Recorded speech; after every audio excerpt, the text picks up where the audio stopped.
Good morning. We will officially call to order the State Board of Education accountability hearing for Knox County Schools related to Sarah Moore Green Magnet Technology Academy. My name is Darrell Cobbins. I am chair of this accountability hearing committee and vice chair of the State Board of Education. And I'm joined by my colleagues, our board chair, Bob Eby, and Dr. Ina Maxwell, also state board member. This particular hearing will be roughly 60 minutes. It is structured in a way to make sure that it is a constructive conversation. It's not a gotcha. It's not a sort of rake you over the coals conversation, but really meant to have a transparent public discussion about this particular school, what its challenges are, and what the district can do to get it off the list. Our committee has really two different routes in terms of action from the hearing that we can take that are prescribed by the rules relative to the TISA legislation that empowered the State Board of Education to make this hearing and committee possible. One is to recommend corrective action plan. The other is no action. So those are the two guardrails that we have to navigate within. And so with that, we'll allow you all to introduce yourselves and let us know your roles with the district. Thank you. I'll start. Thank you, Mr. Cobbins, Mr. Eby, Dr. Maxwell. We appreciate it. I'll say, first of all, thank you to you all as the state board from Knox County Schools. We recognize the work you all do across the state, and we appreciate that work. So thank you all for serving in that. Thanks also for the chance for us to be here to talk about our plan about Sarah Moore Green. We share the same concern you do, and we want to do better on that. So I thank you. So I'll start with introducing who we brought with us today. I'll start with our board chair, Ms. Christy. And then to my left is our Assistant Superintendent of Impact, Ms. Corey Lautner. Next is our Assistant Superintendent of Academics, Dr. Keith Wilson. And then finally, our Assistant Superintendent of Business and Talent, that's our finance and our HR side, Ms. Jennifer Himmelgarn. All right. Thank you.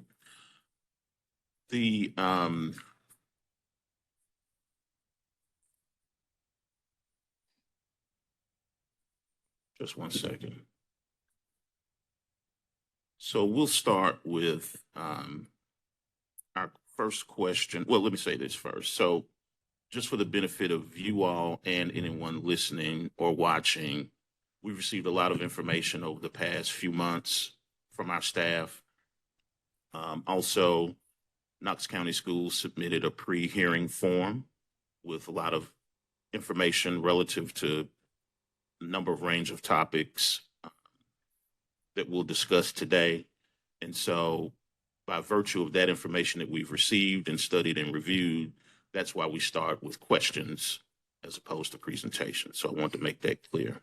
And so our first question is, your district is called today on behalf of its underperforming virtual school. To begin, please tell us what you believe are the challenges and root causes of those challenges for the school, as well as how the district has responded to the underperformance. Again, thank you, Mr. Cobbins. I'm going to turn it over to Ms. Lautner in a second to go kind of into our identified root causes for Sarah Moore Green. But I first just wanted to say again, we agree with the state board to have a school that is a current letter grade F is not acceptable. And we've worked really hard to build a plan and have the confidence that this plan will work to get them off the list soon. I will say this about Sarah Moore Green. They are moving the needle, as you saw from the data packet. They are continuing to increase for us, and it's not fast enough. I think that's the biggest thing that we have here. We've got to find accelerators to get this school off the list and really get the students what they deserve. So that's important for us. When we talk about things like student outcomes and academic achievement, students don't have a year or two or three to wait. Every year matters, and we understand that, especially when you're talking about elementary school. And I think the plan that our team will talk about today, you'll see, is at the center of everything that we've put together to do that. I want to give you just a little bit of a concept of what has built around this plan. This is our 4th year being in Knox County Schools. And when we came in at Knox County Schools, the district was, by state designation, a district in need of improvement, would put us in the bottom 5% of districts. In the last 4 years, we have stacked year-over-year gains in all 4 core subject areas, which I've been around for a long time, and that hasn't happened a whole lot. Kudos to our teachers and our team who put a great plan together. This year, we actually were recognized by the state as an advancing district, so moved out of satisfactory into advancing. So that's telling us these things are working. We made more than 10% gains in both ELA and math during those 4 years. We've also focused hard on teacher vacancies, which will be part of the Sevier Green Plan too, to have that continuity of teachers. 4,900, roughly 4,900 teachers in our district. The last 2 years, we have begun with under 10 vacancies. So we've been able to put the certified teachers in there. That was, we're not talking about that today. Very intentional plan to get that done, and it's working. We've been able to replicate it for multiple years.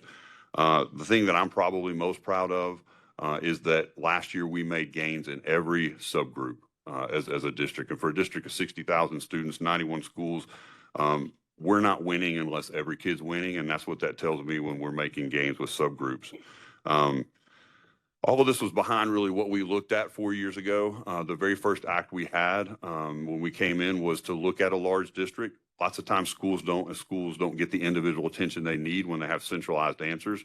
So we went to a regionalized structure when we came in. The school we're talking about today, Sevier Green, happens to be in what we call our Region 5. It's the 2 feeder patterns of the 2 high schools that are the most underperforming, most inconsistent, Austin East High School and Fulton High School.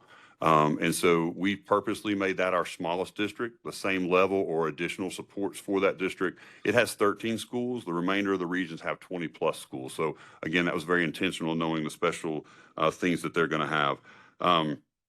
Region 5 obviously is our area of greatest need. I just want to say on a personal note, I wasn't always a superintendent. 15 years ago, I was the head principal at Fulton High School, one of the Region 5 schools. 31 years old, was asked, we're in state takeover to go through a reconstitution, and I was named the principal over Christmas break. So I do understand what our principals go through when their corrective actions are needed and what it takes to pull that off. In 3 years, we took our grad rate from 43% to 85%. And happy to say for 15 years, that school's not returned to a list or any kind of state designation. So I'm going to say that not to talk about our work years ago, but talk about this work for Sevier Green. This team understands, and it's very close to our heart. Our first action after going to a regional structure was understanding that you can't leave that up to a school to fix. That has to be a district responsibility. So for the first time ever, we created a Region 5 plan. We brought in a national organization to help us embrace the community, help us look at our data, look at national best practices, and we launched that plan 3 years ago. That was very important for us. And so, there are 13 similar schools to Sevier Green who's in that as well. But I'll let you know that we know that this plan is right, and we know this plan is working. Our board and Chairman Christie, that's part of our strategic plan. Annually, we report out how we're doing against this plan. But just to give you a few pieces of that data, there's 13 schools in that region. 11 of those 13 schools were TVOS 3, 4, 5 this year, and they've typically been 1 or 2. We've also moved 1 priority school off the list this year, and we're set for a second school to come off next year. But all its data is tracking that way. Leadership matters. I'll say that. In 11 of the 13 schools that I'm talking about, since we have been in our administration has replaced 11 of those 13 leaders, because we know it starts at the top and how that person sets the expectation. You're going to hear that in the Sevier Green Plan as well today. And I'll close before I turn to Ms. Lautner and just saying this, that, we have 91 schools. We have 1 school that is an F school. And I'm not here bragging about that. I'm here saying 1's too many. And you need to hear that from me as the leader of this district.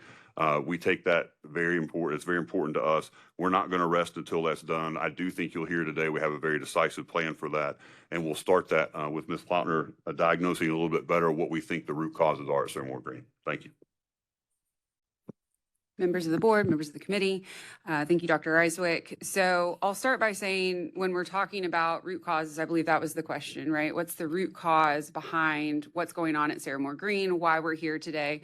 I think it's important to start by looking at Sevier Green and contextualizing it in the context of its broader ecosystem. So I'll echo what Dr. Reiswick has said. The school is making gains. So in the last 4 years, ELA proficiency at Sevier Green has increased 4.6%. Math proficiency has increased 6.6%. Chronic absenteeism is down over 12%. And we've increased the ELL exit rate at the school by more than 25%. So that's not insignificant. And we want to recognize that. We want to commend the educators who have led that work. We also know that you understand just how hard it is to move that move the needle in an ecosystem like the one at Sevier Green. And so we want to note that, but we also want to recognize that at the end of the day, Sevier Green's ELA proficiency is 15%. Their math proficiency is 13.5%. So neither one of those numbers are acceptable. They're not acceptable to our team. They're not acceptable to the team at Sevier Green. And so when we think about, what it is we're faced with doing, we know that a student ideally only has 1 year in third grade. They only have 1 year in second grade. They only have 1 year in fifth grade. So we have to make that year matter, and we have to make that year matter for every single student. And that's why we set out to build the Region 5 strategic plan in concert with the community, in concert with our board. And in the time in which that plan has been implemented, I want to talk a little bit about Region 5 data specifically. You heard about district data from Dr. Reiswick, but Sevier Green is unique, and it is not alone in Knox County schools in being a historically struggling school. So that is the ecosystem of the Region 5 community. These are 13 schools that have very similar ELL rates, very similar economically disadvantaged rates, very similar rates of special education students. Since that plan was adopted, of the Region 5 schools, the average ELA increase across the region has been 8.3%. The average math proficiency increase across the region has been 10.6%. So again, very similar schools, but almost double what we're seeing at Sevier Green. So that tells us a couple of things. The first thing that it tells us is that the strategies we're lifting are working. But it also tells us that for whatever reason, we're not making commensurate gains in Sevier Green. And so if we take a step back and we start thinking about root causes, we know that it's not a strategy gap that we're faced with. It's an implementation gap. So that's really what our team has focused on, is looking at that high quality, faithful implementation of the strategies that we know work. Dr. Wilson can talk you through those strategies in depth, but we know using HQIM effectively and with fidelity is key to that turnaround strategy, implementation of data-informed small groups, and early intervention and skill gap closure. That's what's going to move the needle for students. It's what's moving the needle for students across Region 5. And so, again, what we're zeroing in on when we talk about root causes, it's a tier 1 problem. So that's going to be at the heart of the interventions, at the heart of the plan that we're going to be lifting in the Sevier Green space. We heard the same thing when we went to the Sevier Green staff, issued a survey earlier this year to say, help us diagnose what's going on in the community, what's going on in your school environment. The staff themselves cited a need for more instructional support and a tighter focus on tier 1 instruction. So that's exactly what we plan on doing. And we all know that in a high need environment, focusing on work of that intensity requires high capacity leadership. It requires high capacity team. And so the plan that we've put in place, it's detailed in the pre-hearing documentation that you all have received. It's detailed in the plan that we've already submitted to the State Department. It focuses on building the capacity of both the leadership team and the teaching staff at Sevier Green. It's aggressive. It's quick, and we think that that's important. We know that there are more than 500 students at Sevier Green, and we owe it to them to do better. The staff at Sevier Green agrees with that, and we commend them for taking this work on. It's made for a challenging end of the school year this year. The plan that we've put in place, happy to share a little bit more about that. But at the end of the day, it all comes back to addressing that root cause and making sure that functional strategies, evidence-based strategies are lifted effectively, efficiently, and implemented quickly. Good morning. This school is named Sevier Green Magnet Academy. What makes this school a magnet school?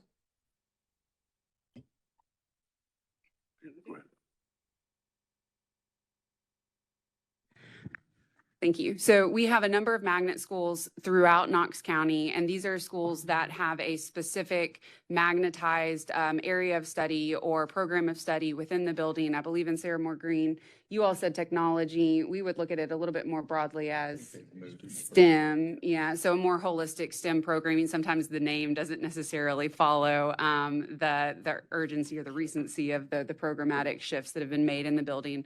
But these are students that, for instance, in their encore rotation, are going to go through some of those same related arts type programming that you would think of having in any school, art, music, gym, so on and so forth, but may also have a STEM lab and spend some time doing some more integrated math and science work in a hands-on environment, robotics environment. I believe we've purchased some 3D printers for the school and given students an opportunity to learn through that tactile experience and apply some of what they're learning in the classroom in a more non-traditional learning space. Can I just piggyback real quick, Dr. Maxwell? I just want to be clear on this. Our magnet programming, we made this distinction a few years ago, is not at all a reform strategy for us. The way we look at that is most of our magnet programming are in places where there's high poverty concentrations, and we see that as a chance. Maybe they don't get the same exposures, and it's about opportunity for us to provide. So I know sometimes magnet is looked at as a strategy to bring kids in from the outside, which can honestly mask data. That's not what we use that for. We bring those services to those students who may not have those exposures otherwise. So just want to make sure clear that's not a reform strategy for us. Sure. Thank you for that clarification. Also, what is the district's approach to magnet school options, and how is that value measured? Yeah, so as Corey mentioned, I think we look at that magnet approach, and again, a long history, and there's been different, I'd say, iterations of kind of how that's looked. But the magnet approach being about really bringing some enriching opportunities to the school. Certainly, when you do that, you do get interest at times from families who would like to be part of certain things like technology or arts programs, things like that, that might interest them in moving there. But really looking at, how they use that to really, I'd say, in terms of like value and return, looking at how they really use that to frame the instructional opportunities, to provide those enriching opportunities, connections with family and community opportunities. A lot of the magnet programs really do build something that I think the community can wrap around and can foster opportunities to engage them more in sort of the identity of the school, if you will. So those are the types of things I think that we look at in terms of the magnet plans that are built and how they're looking to really use that to frame their identity as a school. Can I add just a little bit to that too, because there is an exciting strategy that's on the horizon that will be part of the Sarah Moore Green story that I think fits into this conversation around magnet programming.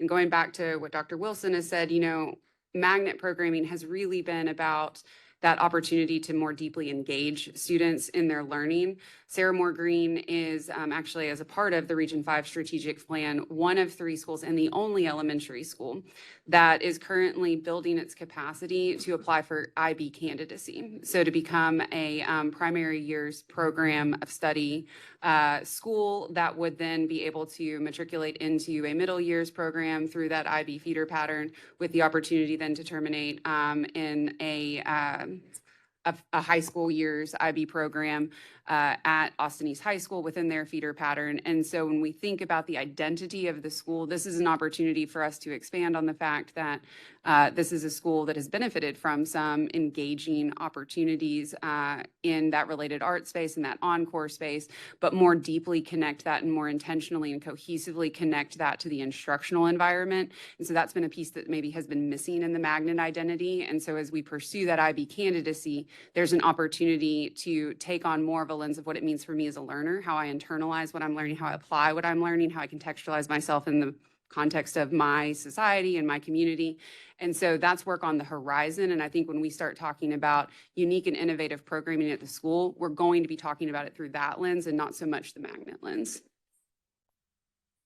Just want to make one correction for the record that Sarah Moore Green Magnet Technology Academy is not a virtual school. It's actually a brick and mortar school. So you described your division to 5 regions, and I think that makes a lot of sense because it allows you to focus. Instead of looking at 93 schools, you can focus in your efforts to look at the Region 5, which are some of your biggest challenges, because it is easy to lose one school out of 93, and I appreciate your comments that one school is too many. But you gave us a copy of your strategic plan for Region 5, and in that, you said you expect to see a 3X increase in the number of third graders at or above reading level by 2028. Where do you stand in that progression right now? So we have made increases of 10% in ELA proficiency across the region. So that's with 3 years of implementation. It's a 5-year strategic plan. The first year of the strategic plan was a focused implementation year. And so when we really think about those strategies having been, capacity and training for those strategies having been built in year 1, they've really only been applied now for 2, this year being the 3rd year that we anticipate receiving data to support, is this working, is this not working? But 10% increases. I'll be honest, I'm not sure that we're going to hit the 3 times, our current proficiency rate target, but it was important to us that we set an ambitious target. I don't know that we're going to be that far off from it. Yeah, when a 10% increase is excellent, but when you're looking for a 300% increase, you got a ways to go. But I'm glad that you set the targets. So this is for the board chair. Basically, how often are you reviewing and discussing these strategies with Dr. Reiswick and your activities specifically associated with Sarah Moore Magnet Academy? So our board actually, part of our strategic plan is focused a lot on academics. So we do get reports on academics frequently. We do have at least a yearly board retreat where they report progress on these, and then we'll have updates throughout the year or as requested by board members. But it is something I can say that our board has been very focused on. Yeah, I would encourage you to do it more often than yearly. Yeah, we do it. We also do it at work sessions as well, but we do have one big deep dive into the data and the strategic plan at like a whole day set aside at an annual workshop, and then we get the regular reports as well. So how does the board then hold Dr. Reiswick accountable for meeting that goal, these goals? So our strategic plan, one of our goals is the academic achievement piece, and that has been built into his evaluation. We just completed our a new strategic plan, and we are set to vote on a new superintendent evaluation model that also aligns to that and has those academic goals. And I will say this, I also appreciate the fact that they set those goals very high for themselves. Sometimes, I look at them and think, you might be setting yourself up for failure here, because I don't know that this, like you say, a 300% increase. But I do appreciate the fact, and I think other board members appreciate the fact that they aren't setting easy goals for themselves. And we do hold him accountable, and that's reflected in the evaluations when he sets these high goals and it doesn't meet them. And you got to hold them accountable. You got to hold them accountable, and you see that. I like stretch goals. They also need to be achievable. Otherwise they wouldn't have any realistic expectation from them. So keep those goals in mind, but make them realistic, and then hold him accountable for those. I think that's important. Have you adjusted your strategy? I don't know if this is Dr. Reiswick or whomever, adjusted your strategy so far? And I know you've got the strategic plan, but what do you see going further with any other adjustments that you might need to meet these requirements, these goals? I'll say this, and then I can probably let Dr. Wilson expand on some of these strategies. But I would say, for us, unique to Sarah Moore Green, I think is a lot of the things we've talked about before, where we've seen success in, I think about like Lonsdale Elementary that came off the priority list. Leadership matters. It matters a whole lot. And I'll say what I feel good about with Sevier Green is we have a leader who's in her first year there now, first year at that school, but 9 years previous experience in another Region 5 school. While she was in that Region 5 school, was able to be a reward school multiple times. So she knows what it takes to build those internal structures. She knows what it means, and I'm not going to steal your thunder. I do that all the time. To align to high quality instructional materials. She knows what an effective PLC is. She knows what the right data management is. And it's been great in that first year. I've gone out to visit her some too, to kind of see, get a feel. She sees those things and she understands that she's starting to build some of those systems. And so I can let Dr. Wilson talk about that. But I think that's the thing that we don't waste time on. I think sometimes those aren't easy decisions to make. But they're necessary, again, with the kids at heart. You've got to make sure that you have the structure in place. And I know he'll speak to this too, because he's led this work for us in the district, but it's also not one person's job. That person could leave or get hit by a bus, right? And either of those could happen. And so you've got to build the systems in place in those buildings, and then over time they bear the fruit. So I would say this, one of the adjustments is really making sure we have the right leaders. And again, kudos to Dr. Wilson. I'll have him speak to this a little bit about, we don't just hope we get good leaders, like we build and have an expectation when we hire to what that is. I believe Dr. Rossikus wanted me to talk a little bit about our leadership development work, so I'll talk about that to start, and then kind of ground back into some of those strategy pieces that you talked about. But I think that we have, from John mentioned, 4 years, we have been very focused on the role that the leader plays and all the work that we want to do in a district our size, in the the variability of our campuses as you look at urban and suburban and rural schools and the differences in communities. We definitely have to depend on the leadership at the school level to execute on the core priorities that we've identified. And that means things for them in terms of training and expectations and framing of how we approach that. And so over the end of last year, we worked with an external vendor, Pivot Turnaround Leadership, to glean some information from our principals just about kind of where were their areas of struggle and where did they see gaps in their professional development. We asked those questions of our principals as well as our assistant principals, and we learned a lot about just what they saw as beneficial development to themselves. And what came out of that was a principal playbook, which was really our goal in that was to create a framework that had some concise, tangible pieces to it that when we talk about what it means to be a principal in Knox County is defining that work for them. So, this idea of being a strong instructional leader, being an operational leader, being strategic, adaptive, relational, growth focused, so that you're developing the others on the team. Those are the kind of the language that we want to start to build out and have them to frame their work through as they think about what it means to work across these spaces in their work. And the cool part about it is sort of the offshoot of this framework was then also creating plays. So these high leverage protocols, practices, structures that we expect to be in place in our buildings. And I'll say, to the credit of our leaders, a lot of these things were happening, right? Like we have a structure where they meet with their administrative team and that they have PLCs in their building.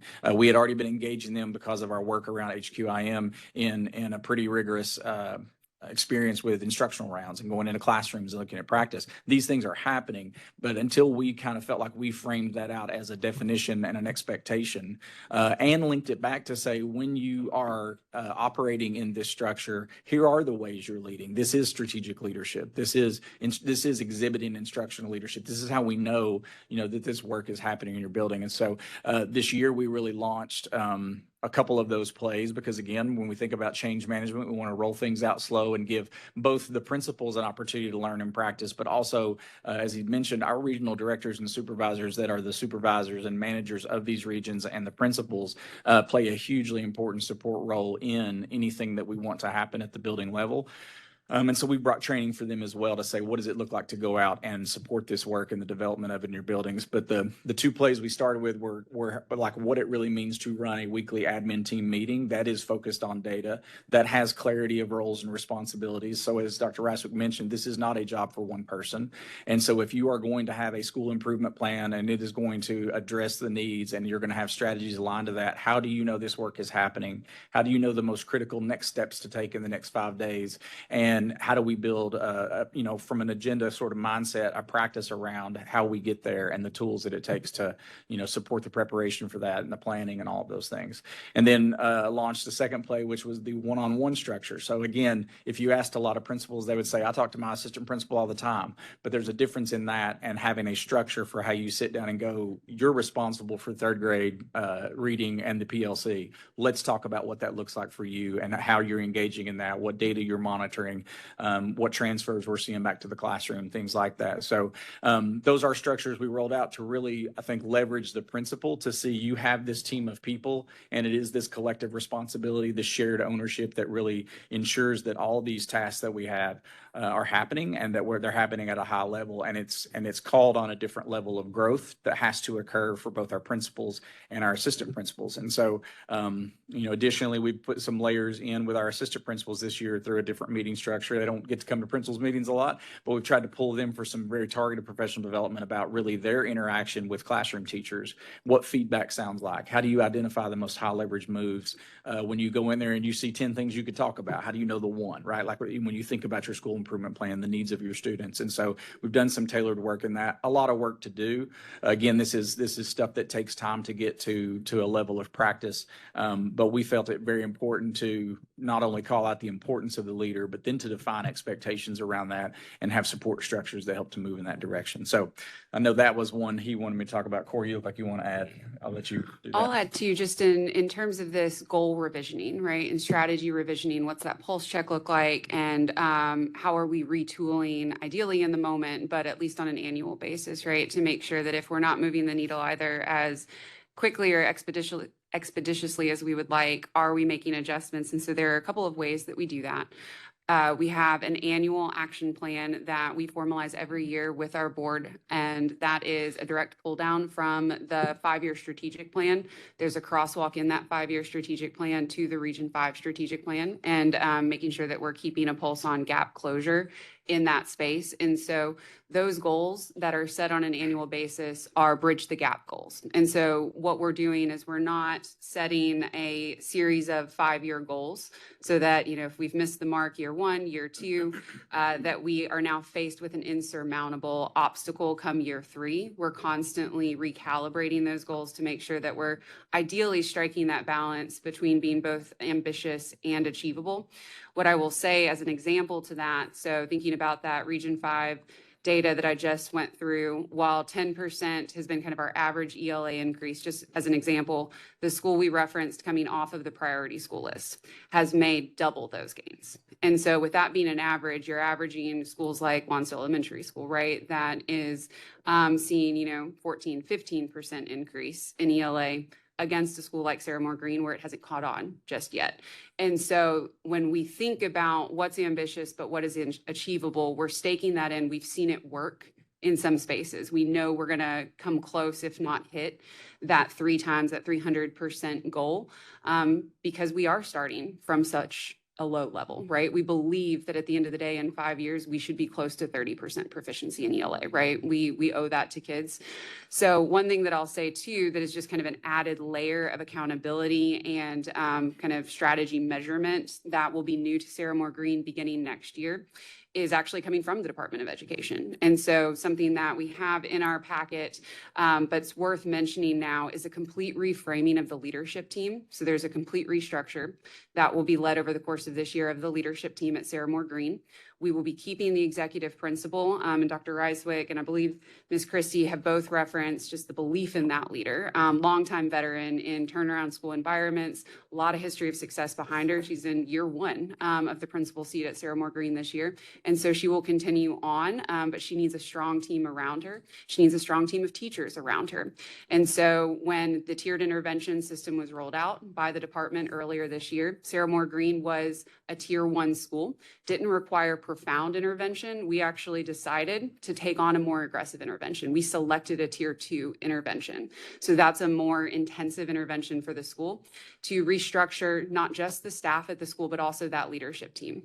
So beginning right now, actually, we're currently in the midst of this process. Every administrator, AP, AA, and instructional coach at the school will have to reapply for their position unless if and they will not be eligible to reapply if they earned a level 1 or a level 2 last year. And so, and again, that's eligible to reapply. That's not a guaranteed return to the seat. This is giving that experienced veteran leader, Ms. Clayton at the school, that opportunity to pick the team that she needs to lead this work and to enact change quickly. Also, beginning this year, we are moving and placing our level 1 and level 2 teachers at the school in another learning environment throughout the district, giving Principal Clayton an opportunity then to take on a chance to rebuild 25% of her teaching staff. And to do that with educators that meet that high quality portrait of an educator that you see in the Region 5 strategic plan, and really exhibits the qualities that we know we need to see in the classroom to be able to bridge the gap that we're experiencing in Sevier Green. And so that will actually be monitored on a regular basis by the state. So that's a plan we needed to submit to the state and a compact that we've created with them. And so that'll be just an added layer of accountability as well. There's ongoing reporting to the board that will happen as a result of that process too. And so we're very much looking forward to seeing and processing the fruits of those labors as well. Okay, thank you. So with regard to a lot of what you shared about Region 5, how do you, what's your strategies in terms of making sure that you incentivize the best teachers to come to the most challenging situation? Thank you, Mr. Combs. I'll start on that, and then Ms. Himmelgarn, I'll cue you up to go from the pieces of that. I'll say, first of all, we agree 100%. You know, we, our 4 priorities for the district, 3 of them I won't talk about now, but the 4th is a great educator in every school. And for us, that means the right administrator and also means the right teacher in front of students. And that's something we've worked for the last 4 years. Some of that I talked about before, having less than 10 vacancies the last 2 years is part of that. Some of that's been the board's investment to choose to say no to other things, to say yes to salaries. That's a big decision when people want you to build buildings and do those kinds of things, but they've committed to understanding that teachers are our best strategy, as well as some other things that we've done unique in Region 5 and in Sevier Green, and I'll let Ms. Himmelgarn speak to that. Members of the board committee, yes, thank you, Dr. Ryswick. We've done a couple of things. One is, as Dr. Ryswick and Ms. Lautner have both mentioned, we believe that the leader in the building is what attracts good teachers to a building and what keeps good teachers in a building. So ensuring that those strong leaders are in Region 5 is one of our strategies. We also offer additional professional development time that comes with compensation at each of those Region 5 schools. So there are additional 5 days at each of those schools that's used for professional development. So that's 5 days without students in the building, and also comes with, of course, additional compensation. Also at our Region 5 schools, most of them are staffed more richly than the baseline because of their student demographics. So for example, our elementary staffing, so if we're talking about Sevier Green, the leanest staffing ratios we have are 20-1 K through 3 and 25-1 K or 4-5 Sevier Green, and many of our other Region 5 schools are staffed at 17-1 K3 and then 22-1 in 4-5.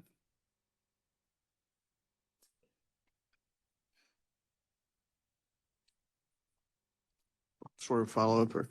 So you talked about the extra 5 days, and I noticed that you have an extended schedule.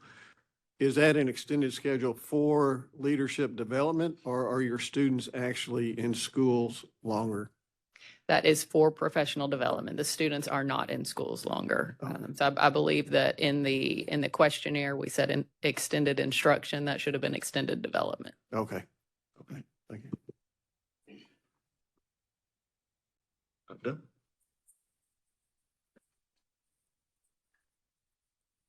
We noticed that a higher percentage of chronic absenteeism for students with disabilities was at this particular school.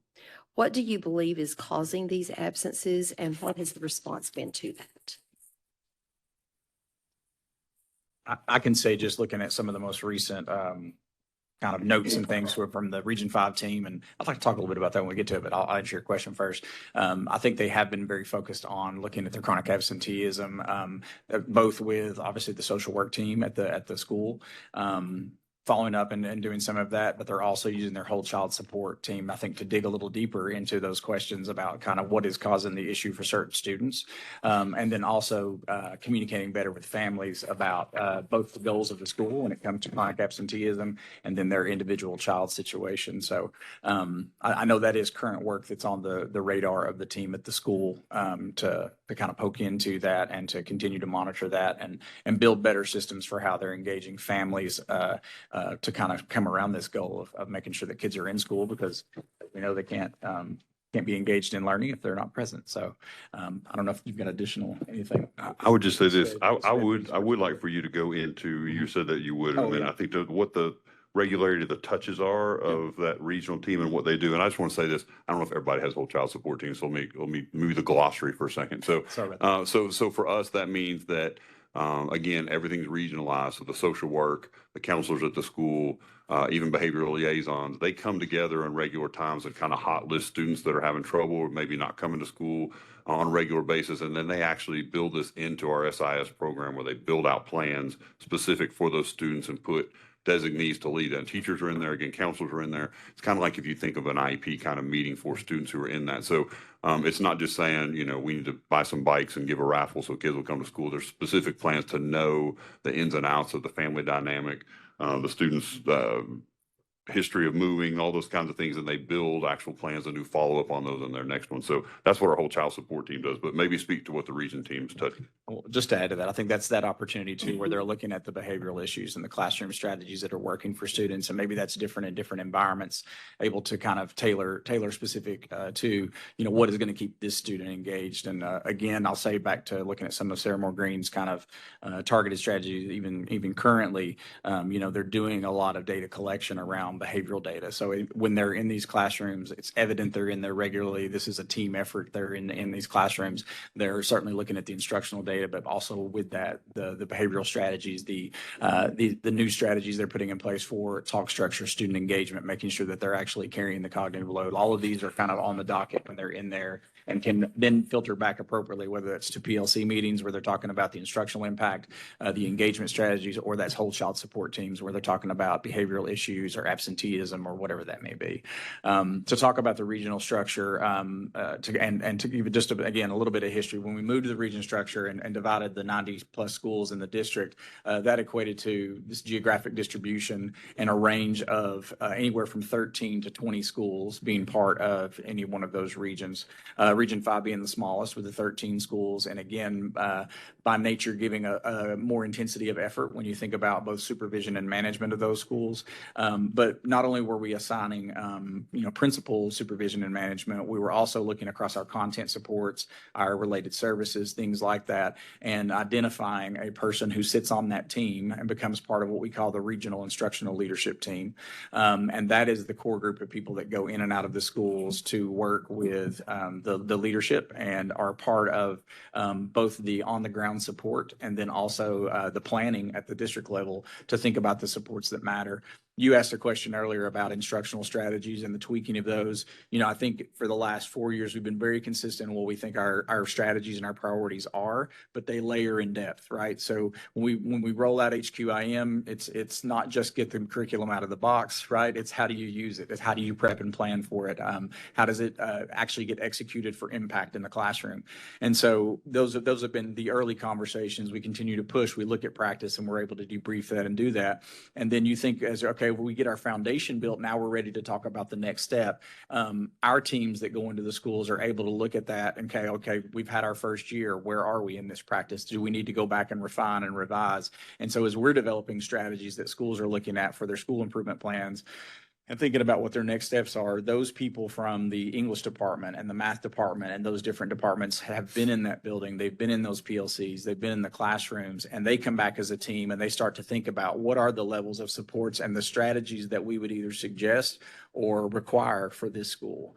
The beauty of it is that our principal supervision team does the same thing because they're tailored up and they're right there in the work with them. And so it is that conversation between these two folks looking at it both from the school leadership and management side and the content and the integration side to go like, how do we put the best things on the table and prioritize the most important moves for the school, because we know you can't do everything at once. And so this has been a real team effort for those region teams over the years to kind of build those relationships internally and then also with the schools so that they know what's happening, they know on the ground. As we think about these schools coming on with, TIS or STPs with different plans and things like that, they have that familiarity with what the school is really working with, dealing with what's in those plans, and are able to tailor support to it. One of the structures we built with that from the beginning was sort of a quarterly process. We call them cycle visits, but quarterly, that whole team of people go out to the school and meet with the admin team and the leadership team, and they sit down and they talk about, at the beginning of the year, what are the school improvement strategies and goals that we've set? Who owns what? How will that look in practice? Where can we lean in and support and help you in terms of doing that work? And then as the year goes on and data starts to come back, we're in the moment being able to capture the latest benchmark data, the evidence qualitatively that we're seeing as we walk into classrooms, and match that up to decide, how do we know that this work is happening? Sorry. I think Dr. No, Maxwell thank you. had I an apologize. additional question for you. I appreciate all this information, especially district-wide, all of the strategies and things that are being implemented, the quarterly Region 5 check-ins and things like that. But could you all talk specifically to me about Sarah Moore Green and what is being done daily to ensure that this school is moving toward academic advancement?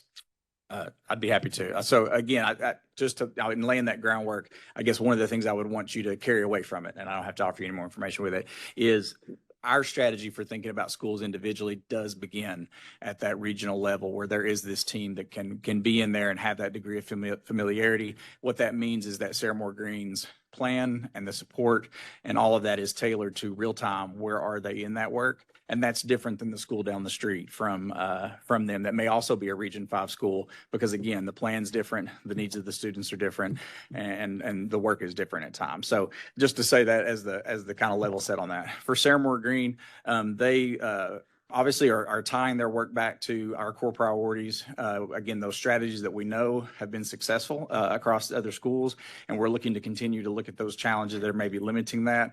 A big core strategy for us has been using our instructional rounds to have a clear understanding of this HQIM implementation. What is that looking like? We use instructional practice guides as a tool that we go into classrooms to really look at the role of both the materials, the teacher, and the student when we think about what high quality instructional material implementation looks like. That tier 1 environment that we know is the best opportunity for students to get that grade level instruction. So those teams are doing those in a quarterly fashion, collecting that trend data, and bringing that back to designate what will happen next in PLCs. Is that different for second grade versus third grade? Looking at that, and team members within the team are assigned to work with those PLCs, examine transfer back to the classroom. Another strategy is particular to Sarah Moore Green is how they're using their admin team for regular teacher feedback in short cycles. So going in, collecting, again, based on whether it's the engagement strategies they've put into place or it's, again, the HQIM, the work that's coming out of PLCs with intentional prep and seeing that transfer back to the classroom.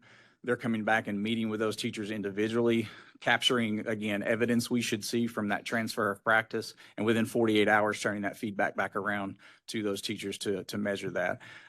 All of that data and all of that interaction that's happening both at the classroom level, the PLC level, the team that's working quarterly, going out into those classrooms and collecting those trends, all of that becomes information when we come to these cycle visits that we can marry back to go, we've had the latest benchmark. It says this grade level is performing higher, this one's performing lower. Do we see that true in what we're capturing in the regular interface with the classroom? Dr. Maxwell, if I could add one quick thing to that. I just want to paint a little picture back as unique to Sarah Moore Green. All well intended, not so long ago, I want to say in the 5-6 year period, back when iZones were popular and all those sorts of things. One thing that Dr. Wilson and his team, when they came in, they realized there were different curricula being used. from the rest of our district. So some of that was an alignment back to the same high quality instructional materials and expectations that we have for all students. Another thing we did a few years ago is went back and did an audit of the master schedule based on intervention time. And again, all well intended by that staff, doing the best they could and thought. But we saw up to near 40% of students maybe not getting the full time they needed in those intervention blocks. So to kind of paint the picture of the journey we're on, a lot of that is being fixed, but it is a bit of a culture shift. It is a bit of a practice shift in some areas, but it's the right way to go. So specific to Sarah Moore Green, there was a little more of a change and deficit probably in that school historically than what we've seen across other schools.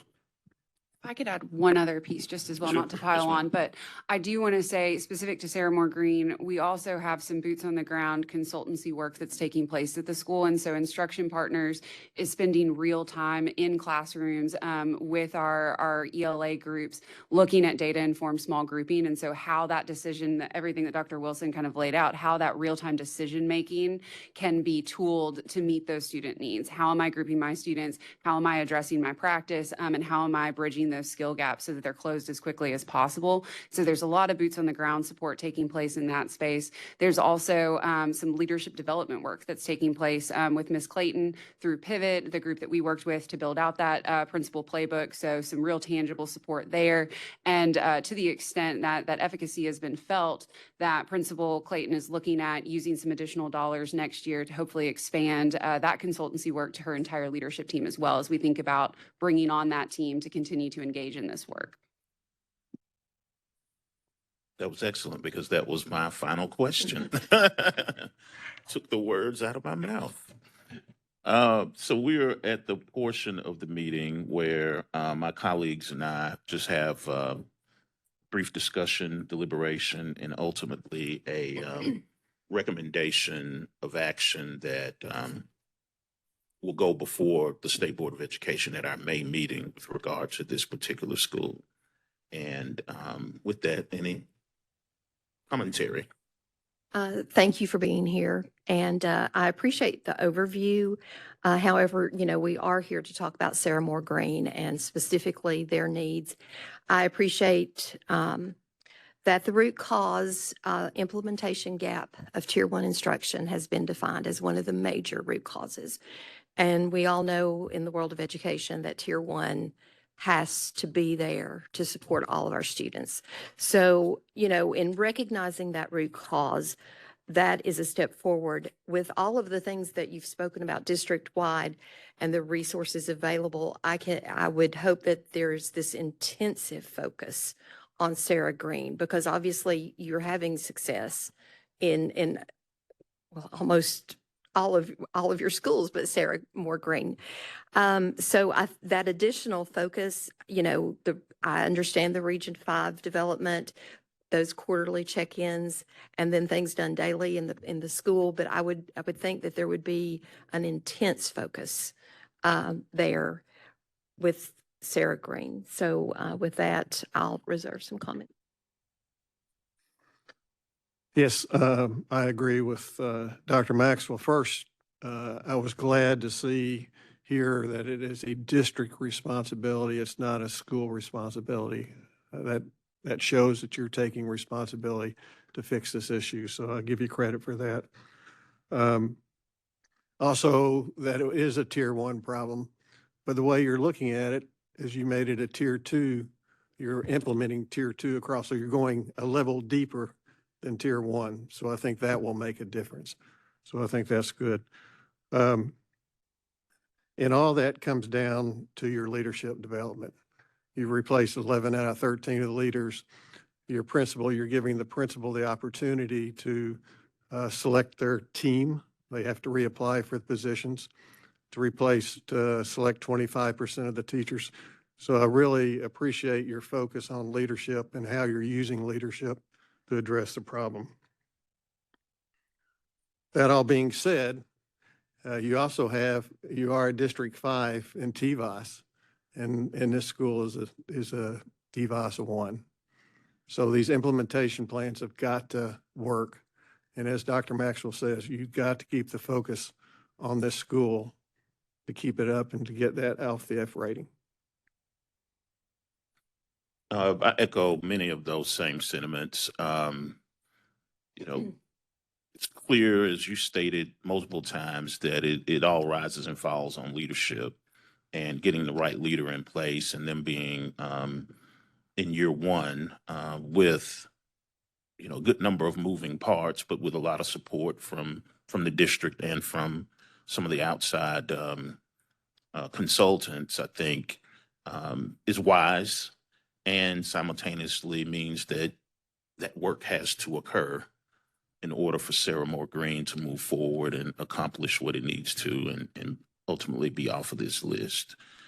Um, Clearly, in Region 5, you have some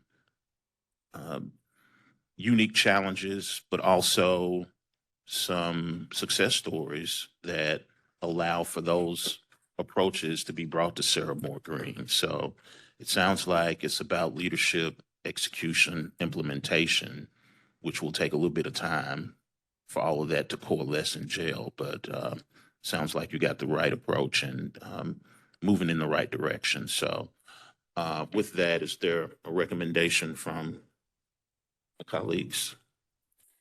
Yes, with the acknowledgement that every kid in the district matters regardless of where they're at. One is too many. One school with an F is too many. So therefore, I ask unanimous consent for corrective action plan. All right. So ordered without objection, corrective action plan for Sarah Moore Green Magnet Technology Academy will be recommended to the State Board of Education. That is, the corrective action plan is just that, a plan. In reading through all that you submitted, you already have a lot of plans underway with the department and otherwise, but this one is specific to this school, and should it be approved by the state board, would put you again in concert with the Department of Education to facilitate that and make sure that Sarah Moore Green moves forward successfully. And so we appreciate your time here today. Thank you for all you're doing. And as I've told every district that's come before us, we're all on the same team in Tennessee. We're trying to make sure 1 million students become successful adults and have prosperous lives. And this work is a big part of that. And so we thank you for being here today, and continue your work in earnest. Thank you.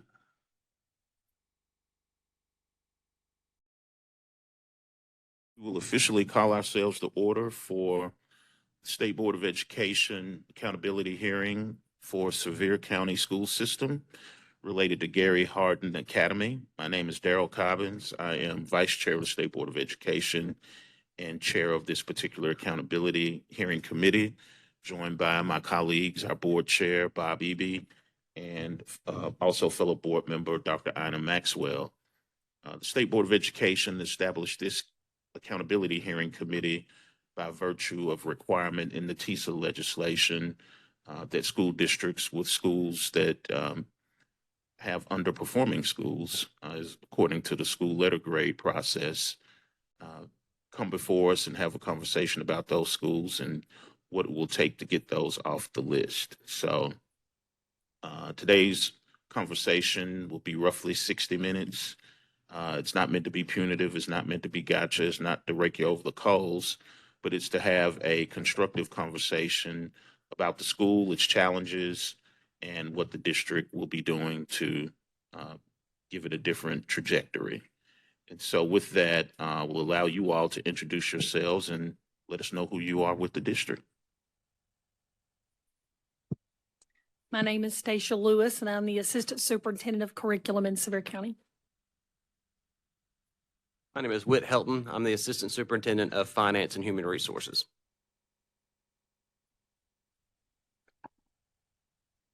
Ben Claybo, I'm Director of Secondary Education for the Sevier County School System.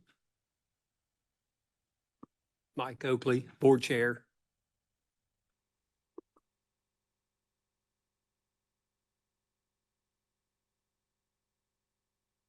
For the benefit of anyone watching or listening, want to make sure that you all know that we have received a good amount of information from our staff over the past several months related to this particular school data. We've studied it. You also completed the district a pre-hearing form with a lot of answers and details and data related to the school, covering a range of different topics. And so by virtue of that, that is why we begin with questions as opposed to presentation, because we've received that information and reviewed it extensively. And so our first question is, your district is called today on behalf of its underperforming school. To begin, please tell us what you believe are the challenges and root causes of those challenges for the school, as well as how the district has responded to the underperformance. Thank you. First off, in looking at Gary Hardin Academy and discussing the root causes and challenges the school faces, probably the first thing is just a description and a discussion of the school's nature, purpose, and the typical student who attends at Gary Hardin Academy. Gary Hardin Academy was established in 2011, and it was specifically designed to help students at risk of not graduating due to a range of academic, social, and personal obstacles. In fact, it was founded with two basic ideas. First, that all students, no matter background, circumstance, situation, deserve the opportunity to earn a high school diploma. And then closely following that there is no single path through school that works for all students. Just for some reason, the traditional high school model just does not work for some students. And so with those two ideas, again, we developed Gary Hardin Academy. And so on its foundation, the average student who attends Gary Hardin Academy, 10th, 11th, 12th grader, they enter the school with some significant challenges. They face substantial skill gaps and learning deficits. In many cases, these students have been retained in previous grades, in some cases more than once. So they are facing an early 18th birthday, at risk of falling outside of truancy, older than their grade level peers. In addition, attendance is generally an issue. If a student enters Gary Hardin Academy mid-year, generally speaking, they are already chronically absent. Also, there's a history at times of transience, moving in and out of the district, in and out of public school, which often results in lost credits, missed opportunities.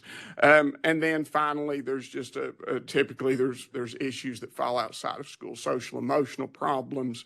In some instances, there can be a history of juvenile court, just home situations. So again, from the outset, a student who enters Gary Hardin Academy is facing significant challenges.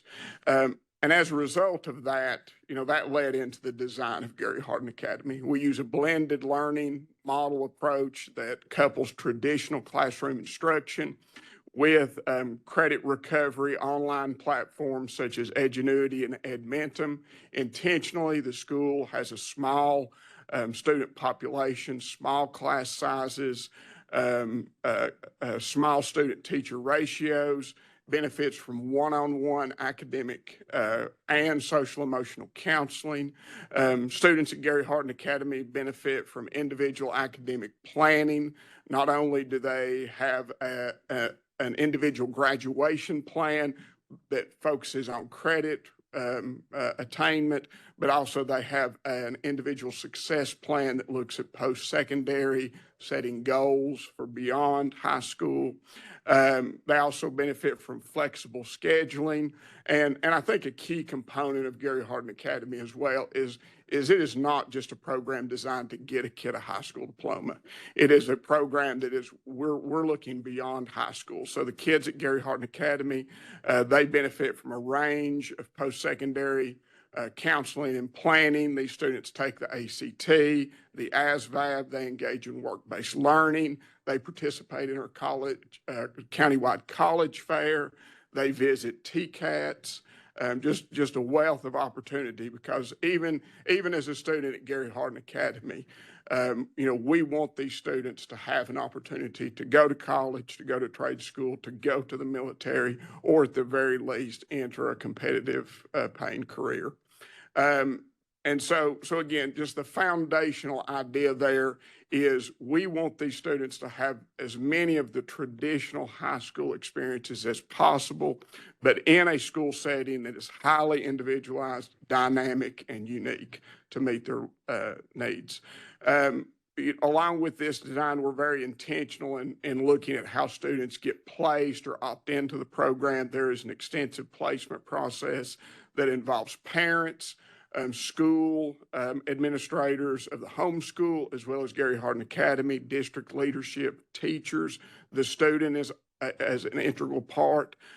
As I said before, in most cases, we're dealing with 17, 18-year-old students. They're capable, and actually it's vital that they have a role in this decision.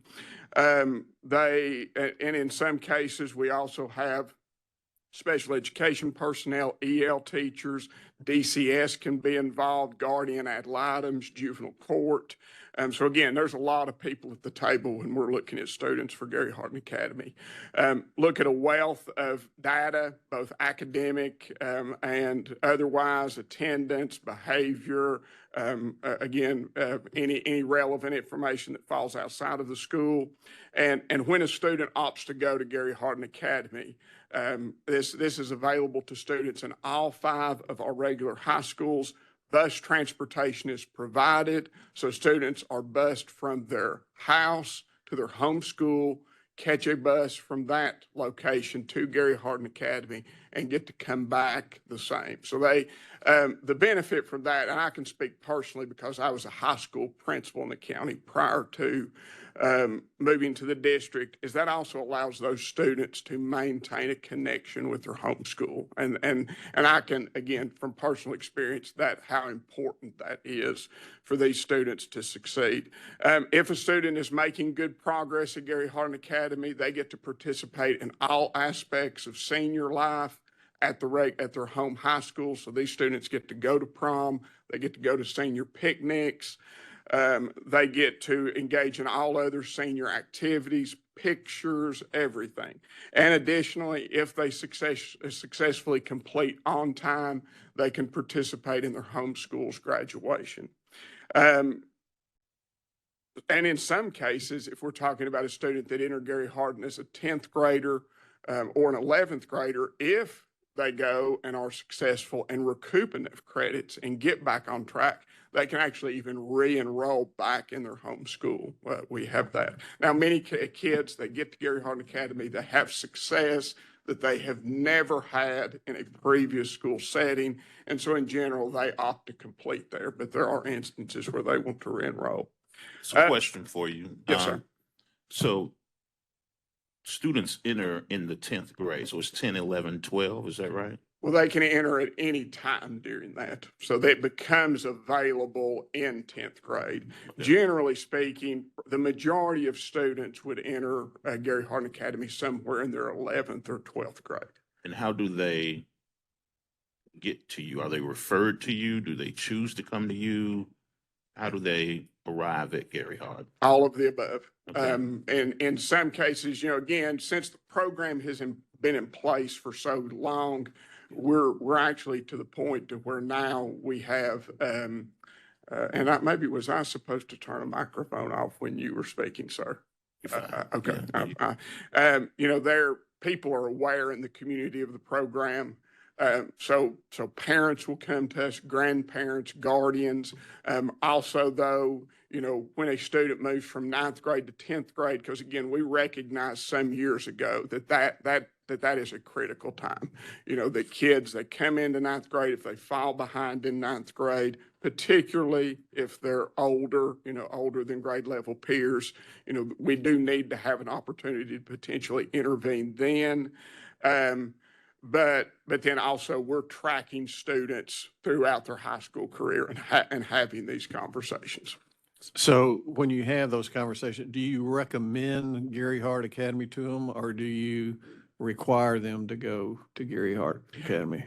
In most cases, it is a recommendation. Now there are some, as far as forcing a student to go to Gary Hardin Academy, in my experience, both at the district and as a high school principal, I'm not aware of any instance where a student, aside from say a court order, let's say a judge has said, because that is something that's materialized as a result of Gary Hardin Academy is, And but now. one last question. Yes, sir. What is the graduation rate?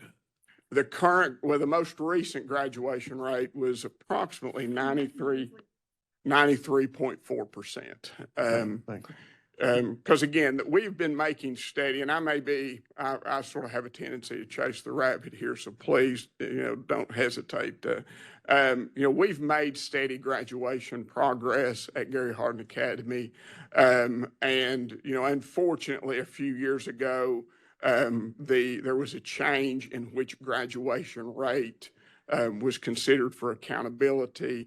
And so as a result, at that time, we thought we were positioned to maybe be able to come out of designation status. But when that change occurred, we sort of fell back and had to rethink, because again, consideration was federal graduation rate that required algebra 2, chemistry, and some other items. So, just to sort of wrap up what I was going to say, I was going to just say a few things about the impact of the program. Since 2011, over 1,200 students have completed the program at Gary Hardin Academy. And again, to talk about, I was in a high school for 17 and a half years. So I participated in 18 graduations. So that was roughly 2,700 students walked across the stage at Pigeon Forge High School over my time there. And I can tell you, before Gary Hardin Academy, I would be standing on stage and there would be students missing who should have been there. Students that I had tried to work with, we had tried to work with since their freshman year, trying to get them on track, preaching the importance of a high school diploma and on-time graduation. But for whatever reason, we failed. We did not, I failed. And so the great thing, the tremendous thing about Gary Hardin Academy is that after its creation, those students often were at graduation. They were walking across the stage. They were shaking my hand. They were receiving a diploma. And selfishly, the other nice thing about that is when I would leave graduations and drive home in my truck, I was feeling a little better about myself, because before then I would be thinking about the students who should have been at graduation, not necessarily the ones that were. So again, it's not easy work, but I would just again say every student deserves a high school diploma. We designed Gary Hardin Academy knowing that it would be challenging, that it would be hard work. And, we just continue to work to improve the program in the school. Thank you. Thank you so much. One question, just to get clear. Are you considered an alternative school, or do you fall under a particular special category within the district? No, Gary Hardin Academy is a traditional high school. And really, and we've discussed that at various points, and perhaps maybe looking at a different classification might be, for lack of a better term, better for the district. We just feel like it's not in the best interest of students. Again, we want students to get a regular diploma, have as much opportunity and choices after graduation as they possibly can. And in general, we have been having tremendous success with this model since following it. Thank you for that information. You've given us quite a bit there. So I'd like to dive deeper into Gary Hardin Academy. First of all, the students that come there, do they come with their high school and beyond plan? Yes, ma'am. They come with, as part of that placement meeting, we review the entire academic history of that student, and use that to then inform that graduation plan and success plan for after. We're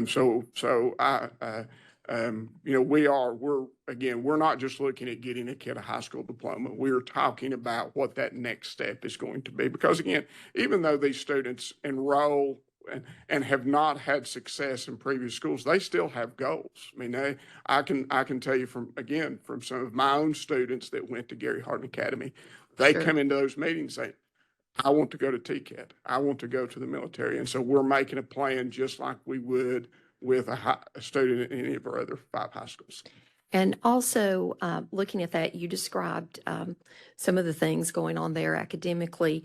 Could you talk more specifically, the curriculum that's in place and how how students are being not only assessed, but monitored more closely, obviously, since they definitely need more support? Absolutely. I'm going to defer to Dr. Lewis for this. Good morning. Gary Hardin Academy utilizes our district's adopted curriculum, our high-quality instructional material. They utilize that in all core content areas. Gary Hardin Academy is under the umbrella of our plan district-wide for continuous improvement.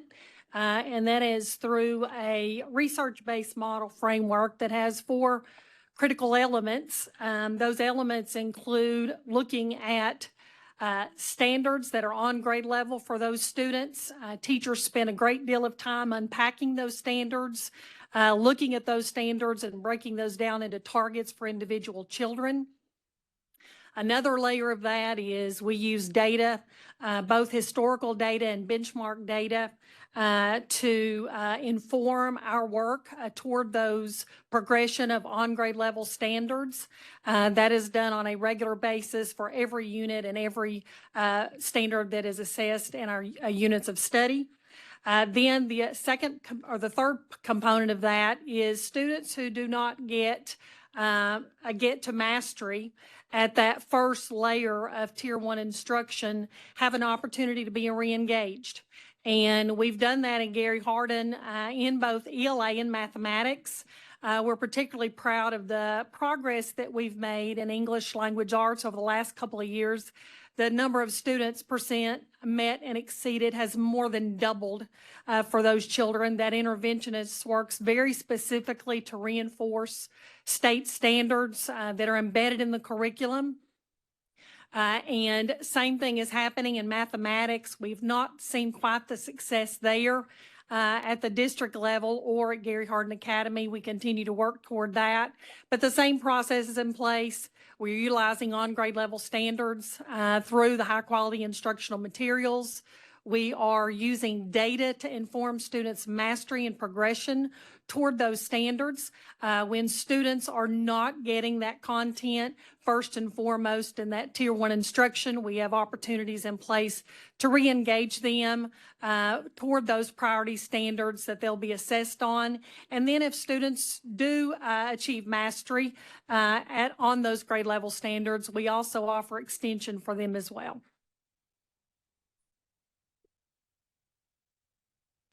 Yeah, I want to follow up on a couple of points, make sure I understand.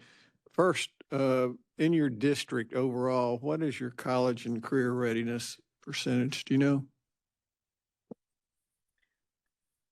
I didn't see it on that. Yes, sir. It is 21.7, and that is up 10.9 percentage points over the previous year, which was at 10.8. Yeah. We moved from 10.8 in 23-24 to 21.7. And the ironic thing about that is the indicators for college and career are above and beyond for those children. ACT, as of this school year, we have 7 children who've met the composite for the ACT. For the ASFAB, we've had 3 children who've met the benchmark for ASFAB. And we also have 2 children that have earned post-secondary credits through EPSO's SDC and such. So we have a total of 12 students. I understand that, but at 21, and I saw the 10% increase, which is doubling, which is excellent. But my question is for the district, what's, because this says this is Gary Hardin Academy is 21.7%. Is it the same for Sevier County? The district was 62.5%. 62%. Okay. Yes, sir. That's what I need. So what I'm struggling with is your graduation rate is 93.4%. And you say that this is a regular diploma equivalent, it's not a reduced diploma, it's regular diploma, but your career and college readiness is a third of what it is for the district. So what are you trying to do, or what are you doing to get that up? If you have such a high graduation rate, to prepare those students for post-secondary activities. Well, and you're addressing a challenge that we are facing at Gary Hardin Academy. Now, for clarification, the students who attend Gary Hardin Academy, they are working towards the Tennessee diploma, 22 credit diploma. Because again, we're talking about students that oftentimes we're dealing with a shorter time to get them completed, significant credit gap. So instead of the 28 credit that normally we would be working towards in the Sevier County school system, those students are working towards a 22 credit diploma. But, one of the things we do recognize is that we do need to work on that CCR rate for Gary Hardin Academy. In fact, on the drive here today, we were sort of attempting to brainstorm some ideas, particularly in the area of industry certifications. Currently, the students at Gary Hardin Academy, most of them will take a CPR as an initial industry certification, but we've been talking about the addition of basic life saving, that's a tier 2 or tier 2. Also serve safe. Something we purchased using some grant funding a while back were VR goggles that allow students to virtually participate in certain CT activities. In fact, on one of my visits there, I got to do some welding using it, and it was fun. I'm sure it was pretty comical for the people that were watching me do it, because in fact, at one point, I think I welded myself into the ground because it was very odd. But all joking aside, we're just trying to increase those experiences and those opportunities for students. Now, honestly, we are working on ACT. That is, the fact that we had as many as we had achieve a 21, we count that as a success. Again, we are focusing on the ASVAB. We've discussed some opportunities for some potential courses that we could potentially offer as EPSOs. But we think the biggest opportunity for us lies in expansion of industry certifications for those students. Yeah, I agree with that. Do they have the same opportunity for industry certifications as your other high school? Just by the nature of it, no. Well, I mean, no, but we're looking at ways to expand that. It's just often the case with a student there. It's just a matter of how much time we have to work with them, the other classes they need, and being able to find the time within that schedule and the opportunity to get it. So, following up on that, I'm curious about the structure of Gary Hardin Academy, because this is a unique population of students. Do they have the same start and stop time as the high school, or is it different to accommodate the different needs that these students might have? Generally speaking, because the majority of students are bused to Gary Hardin Academy just because of transportation distance. Now, students that have a car are able to drive. Gary Hardin Academy does start a little bit later. Most of our schools in Sevier County will start somewhere, high schools between 7:45 and 8:10, 8:15. Depending on busing needs in that community. Gary Hardin Academy gets started between 8:15 and 8:30. And so students who transport themselves there can get there and get an early start. Generally, with the last bus that reaches there, which would probably be the Gatlinburg Pigeon Forge bus, those students probably arrive somewhere between 8:30 and 8:45.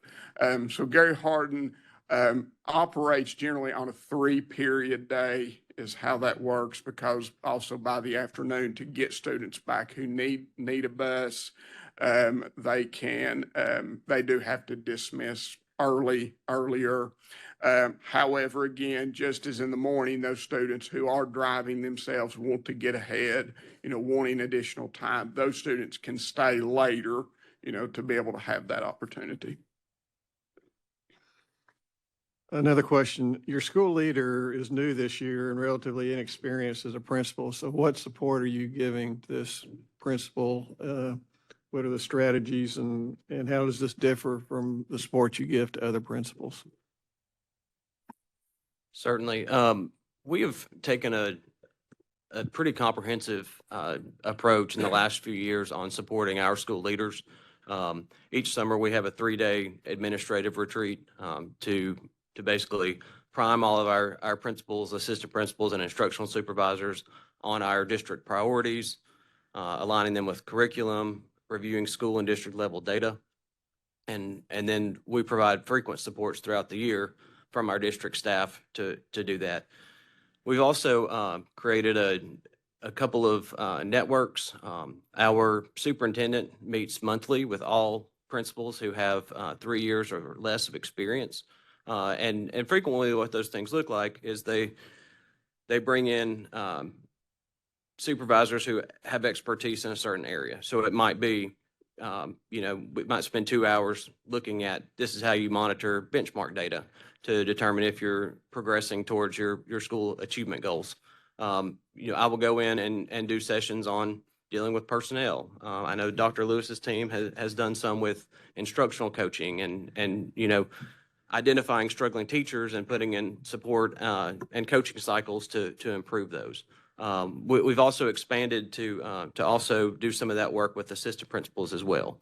I know that our curriculum and instruction department is set up in an elementary and a secondary model, and so Dr. Clabo and his staff do regular check-ins with all of our junior high and senior high principals, and are down there and communicating quite frequently. But is there anything uniquely different for the principal at this school that's failing that you're doing than what you do for another new principal at another school? But before Mr. Rucker went to Gary Hardin Academy, and actually before I came down to the central office, I was principal at Pigeon Forge High School, and he was the principal at Pigeon Forge Junior High. So Danny and I worked closely together over the years. But with their designated status, we are in Gary Hardin Academy much more frequently than we would be in our other schools. In fact, probably Mr. Rucker sees me and my staff more than he would really like to see us. We're in instructional coaches, and our academic supervisors are in there at least once a month. Probably it's closer to twice a month. Myself personally, whether it's working through looking at a student and trying to help troubleshoot the best plan forward, or it's working on trying to come up with a PLC structure for Gary Hardin Academy, or working towards spending grant funding. I would guess I'm in there at least every 2 weeks, if not more. And so again, we're in their building, we're in there supporting not just Mr. Rucker, but also his teachers and students. And I would also say that I don't hesitate to call Danny, and he does not hesitate to call me at any time. So. Follow up. Yeah, I've got a follow up to that information. Going back to the curriculum and you talking about the frequency that you interact, who is responsible for training the teachers on the curriculum implementation here at Gary Hardin? And also, how often are those teachers observed and receive feedback?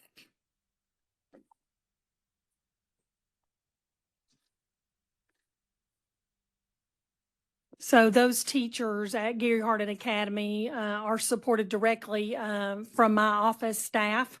I am down there quite often as well.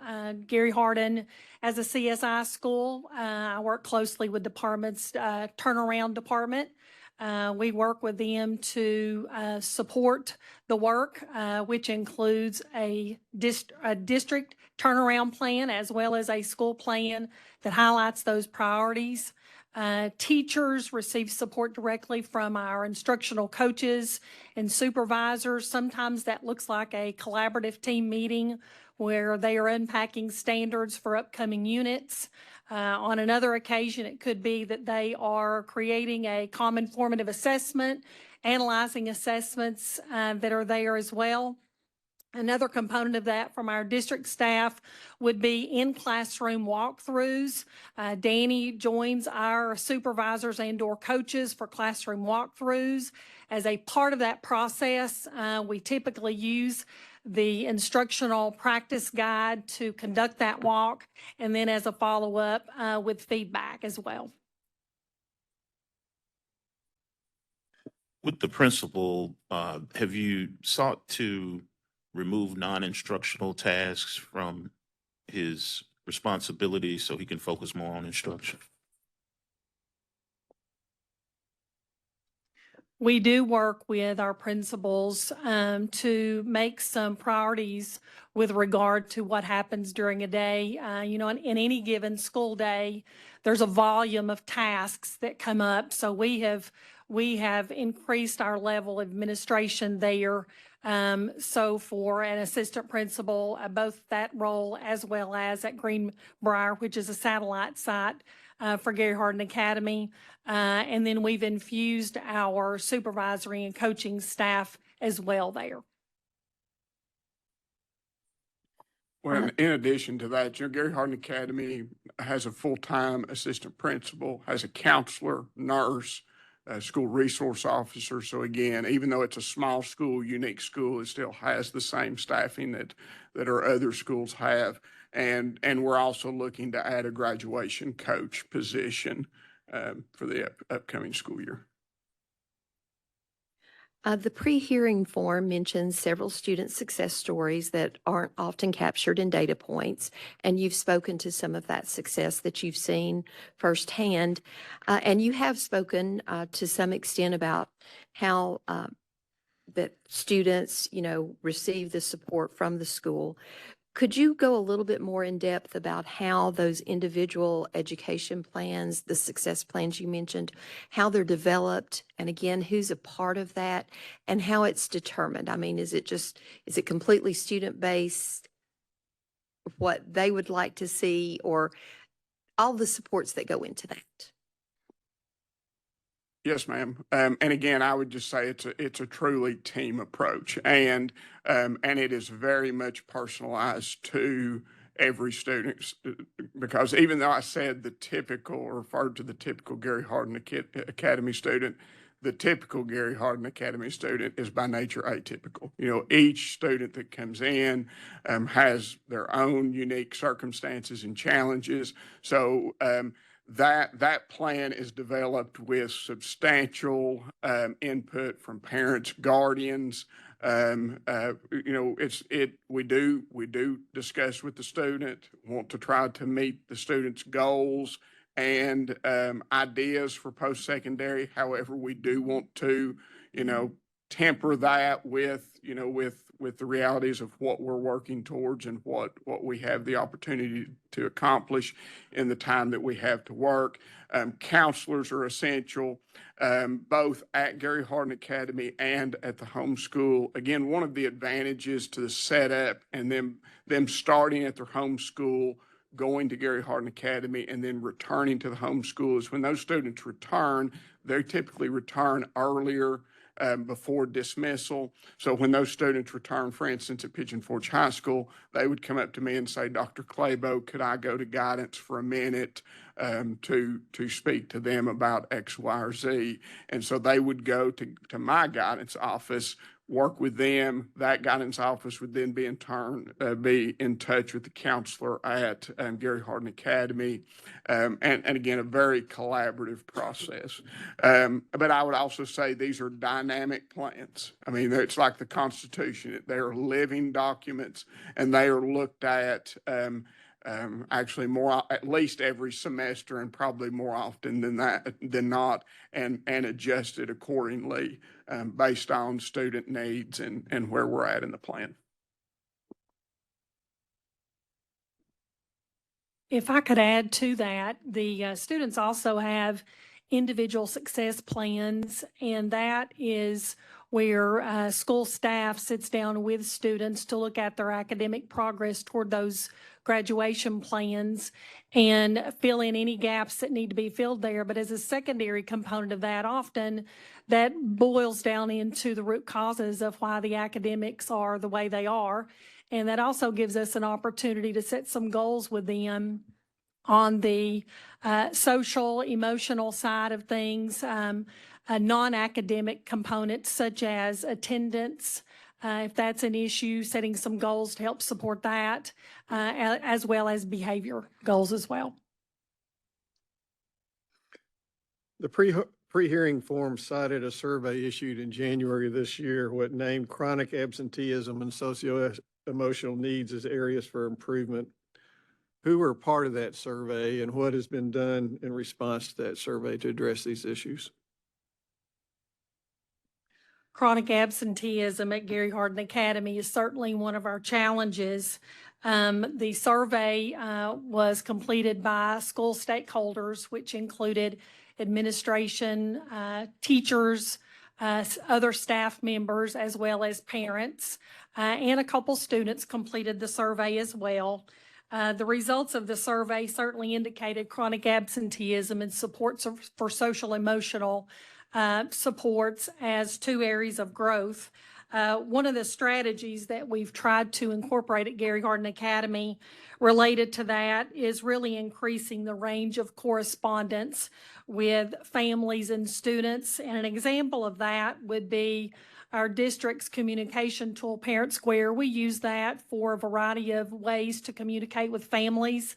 And that simply looks like an email or a text that a family would receive when a child is absent from school, when there are opportunities at the school for parent conferences, when there is a testing schedule that's coming up, when there's summer opportunities for credit recovery coming up.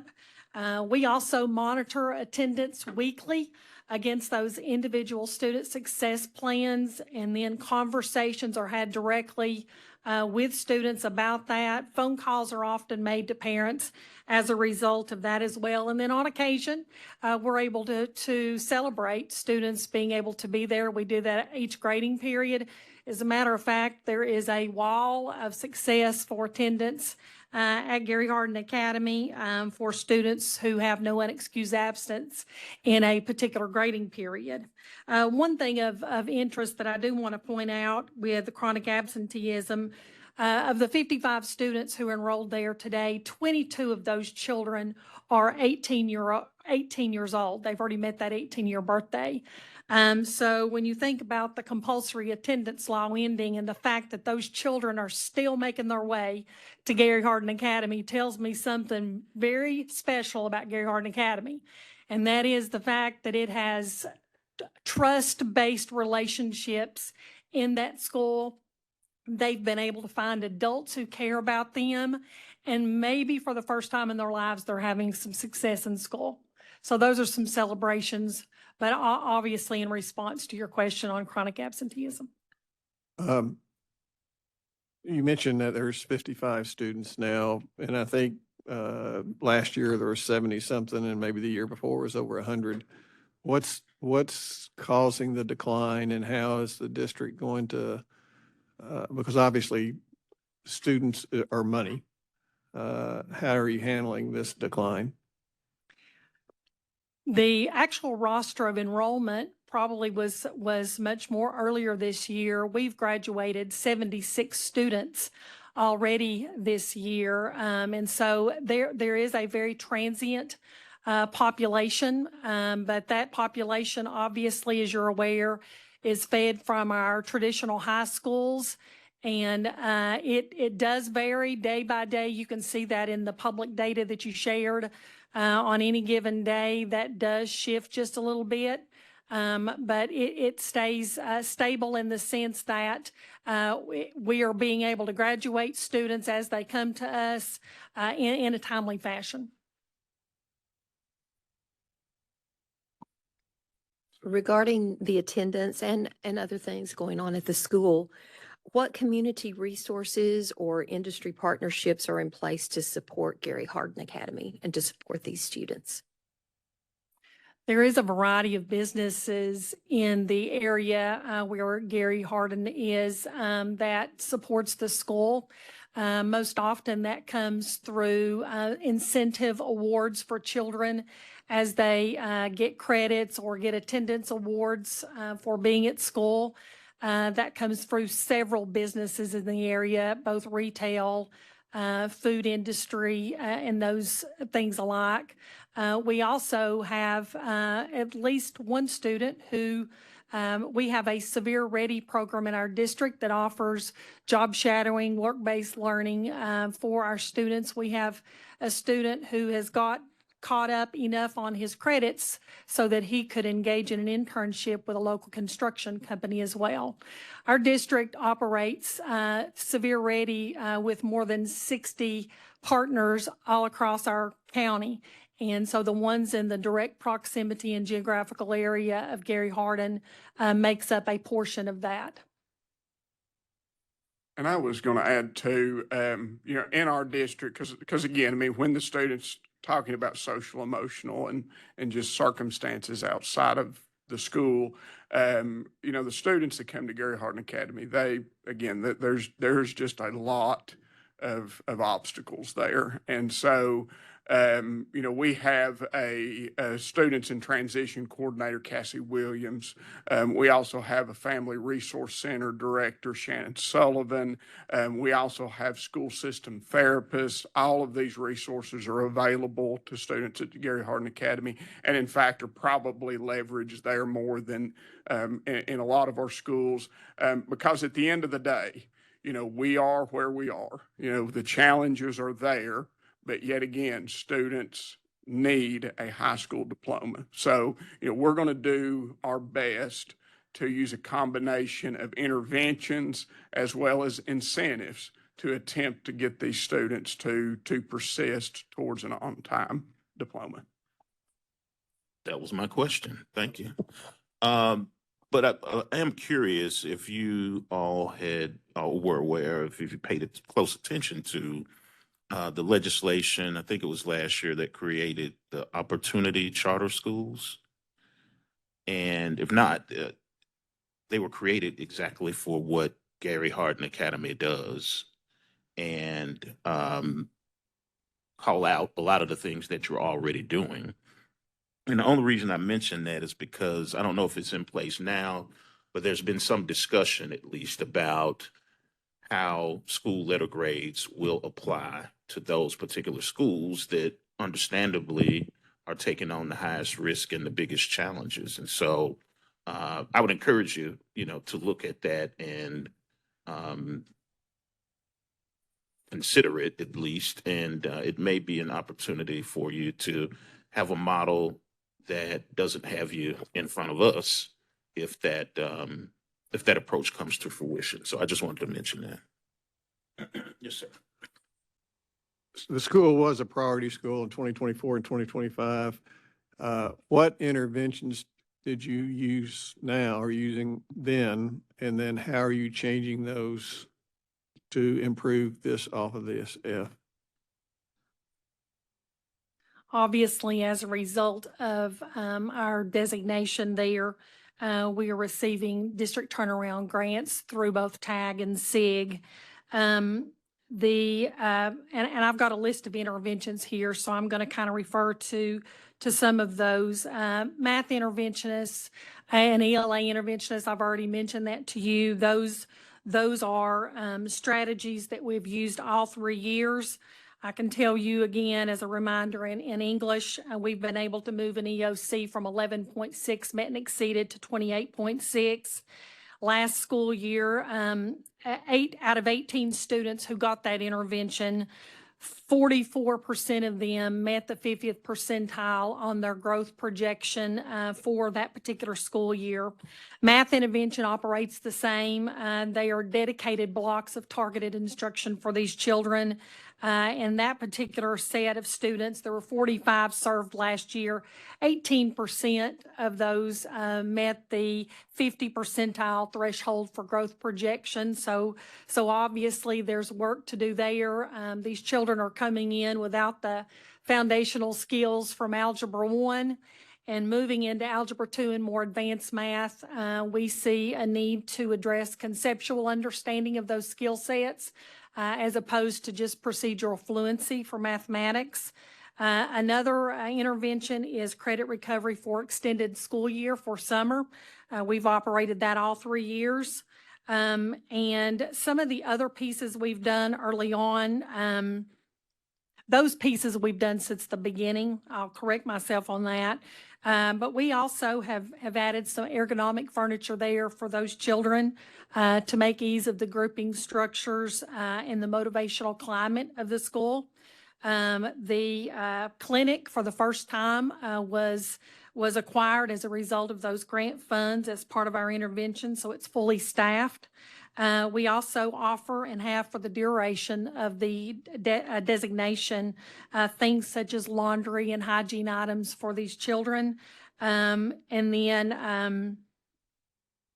then career exploration has probably been our newest extension that we've changed over time because we have come to the realization that a diploma is great, but students are going to leave us at some point and need to have opportunities out there. So we've been able to add some career simulation. Dr. Clabo's mentioned already VR goggles. We also have simulation stations for things such as welding for those children and mannequins for CPR.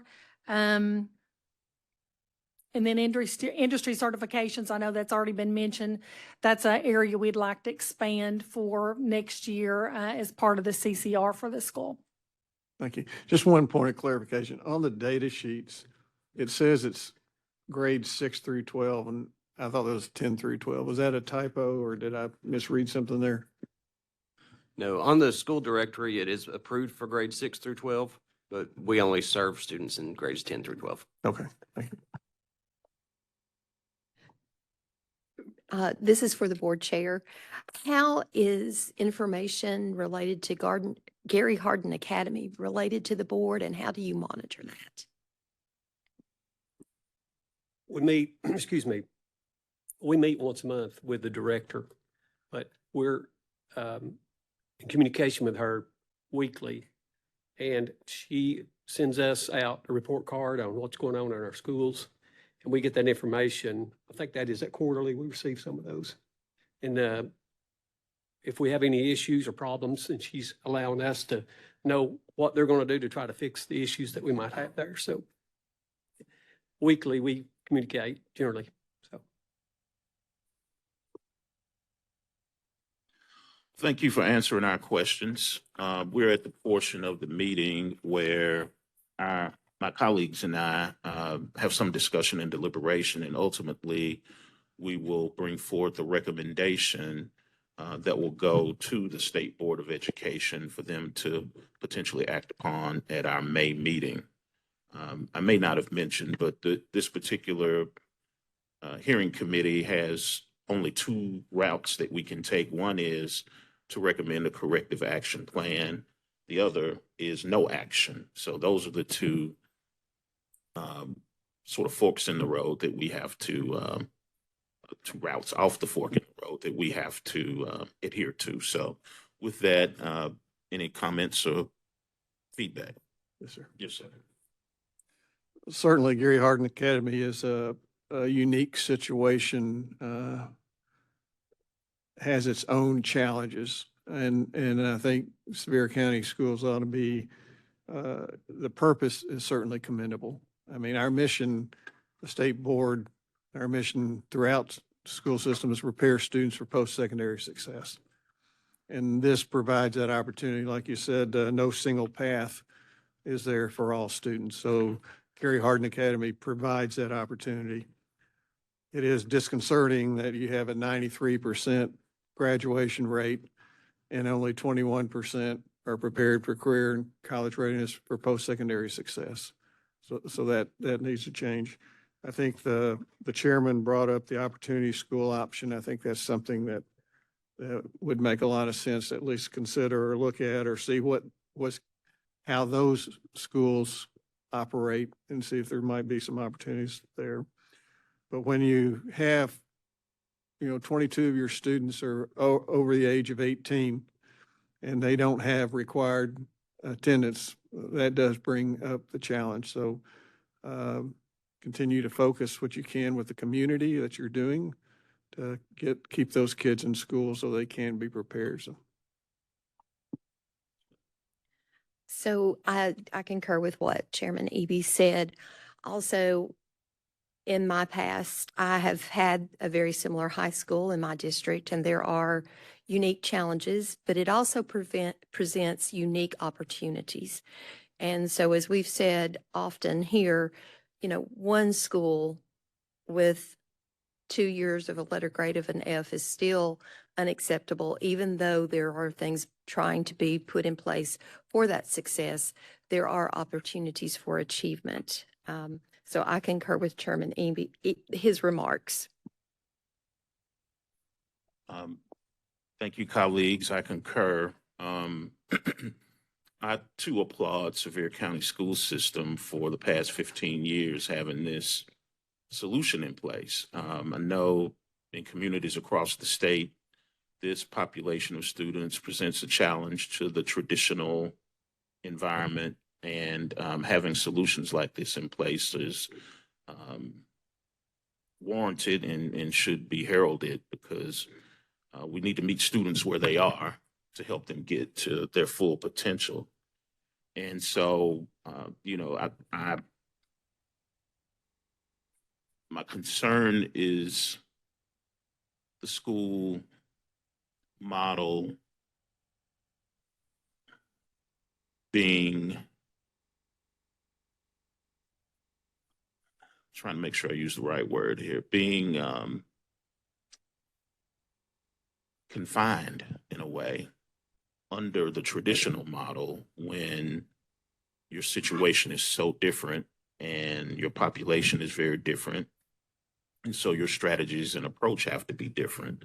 And that's why I was encouraging you to look at some of the other models that may exist that are at your disposal, and understanding that those have nuances and things that need to be evaluated.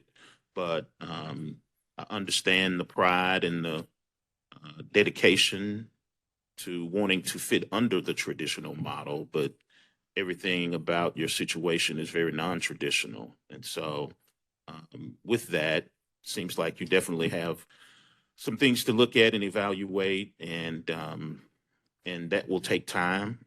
And ultimately, we have to make a recommendation for the school that's in the best interest of those students that you serve. So with that, is there a recommendation from the committee? Yeah, Mr. Chairman, I recommend without objection a corrective action plan for Gary Hardin Academy. It's, I think, incumbent that we continue to move schools off F letter grades and give our students the best opportunities that we can. Without objection, so ordered. Corrective action plan for Gary Hardin Academy, Sevier County School System. I'll just state that the corrective action plan is just that, a plan. It is not meant to be punitive, but should this recommendation be approved by the State Board of Education at our May meeting, it would put you and your plans in concert with the Department of Education to codify that and to focus specifically on Gary Hardin Academy and the strategies that it will take to get it off the list. And so that is the spirit of the whole thing. And so I'll just leave you with that. We thank you for your work. We know it's hard work. We know you're walking towards one of the biggest challenges that exist in your particular community. But as a state, we're one educational ecosystem working to make sure that 1 million young people get to where they need to get to in life. And so we appreciate your leadership and thank you for being here today. Thanks a lot. Good morning. We will officially call to order the Tennessee State Board of Education accountability hearing for Union County Public Schools in Tennessee Virtual Academy. My name is Daryl Cobbins. I am Vice Chair of the State Board of Education and chair this particular accountability hearing committee, joined by my colleagues, Bob Eby, Board Chair, and Dr. Ina Maxwell, also a member of the State Board of Education. This committee was put in place by the State Board of Education by virtue of the TISA legislation, which requires the State Board to hold accountability hearings for school districts that have schools that are underperforming based on the most recent school letter grade process. This conversation today will be roughly 60 minutes. It's meant to be a constructive conversation that gets to the heart of this particular school and its performance and what the district is doing to improve that. So with that, I will allow you all to introduce yourselves and let us know your roles. Thank you guys for having us here today. It's good to see Mr. Eby again. He comes to our East Study Council meetings quite regularly. It's good to see you again. On my right, I have our Union County Finance Director is Miss Missy Brown. We are an 81 district. I know that has come up a few times, so we're centralized finance. To my left is Dr. Tanya Childress. She is the Executive Director of the TNVA schools, at which there are 3. And also, Mr. Terry Washam is the Chairman of the Board, and I'm Greg Clay, the Director of Schools. I'd like to say thank you for having us here today. Hopefully, as we go through this hearing, you guys will understand that we do have high expectations for TNVA. And by virtue of this hearing, I hope that we're able to demonstrate the work that we're doing there. We welcome your feedback on how we can improve this at the end of this hearing. Thank you. And so for your benefit, you all before us, as well as anyone listening or watching, want to make sure you know that we've received a lot of information from our staff over the past few months relative to this school. And you all as a district have submitted a pre-hearing form with a lot of detailed information and data covering a range of topics that we have reviewed as well. And so that is why we begin with questions as opposed to presentation. And so we'll begin with our first question for you. Your district is called today on behalf of its underperforming virtual school. To begin, please tell us what you believe are the challenges and root causes of those challenges for the school, as well as how the district has responded to the underperformance. Thank you.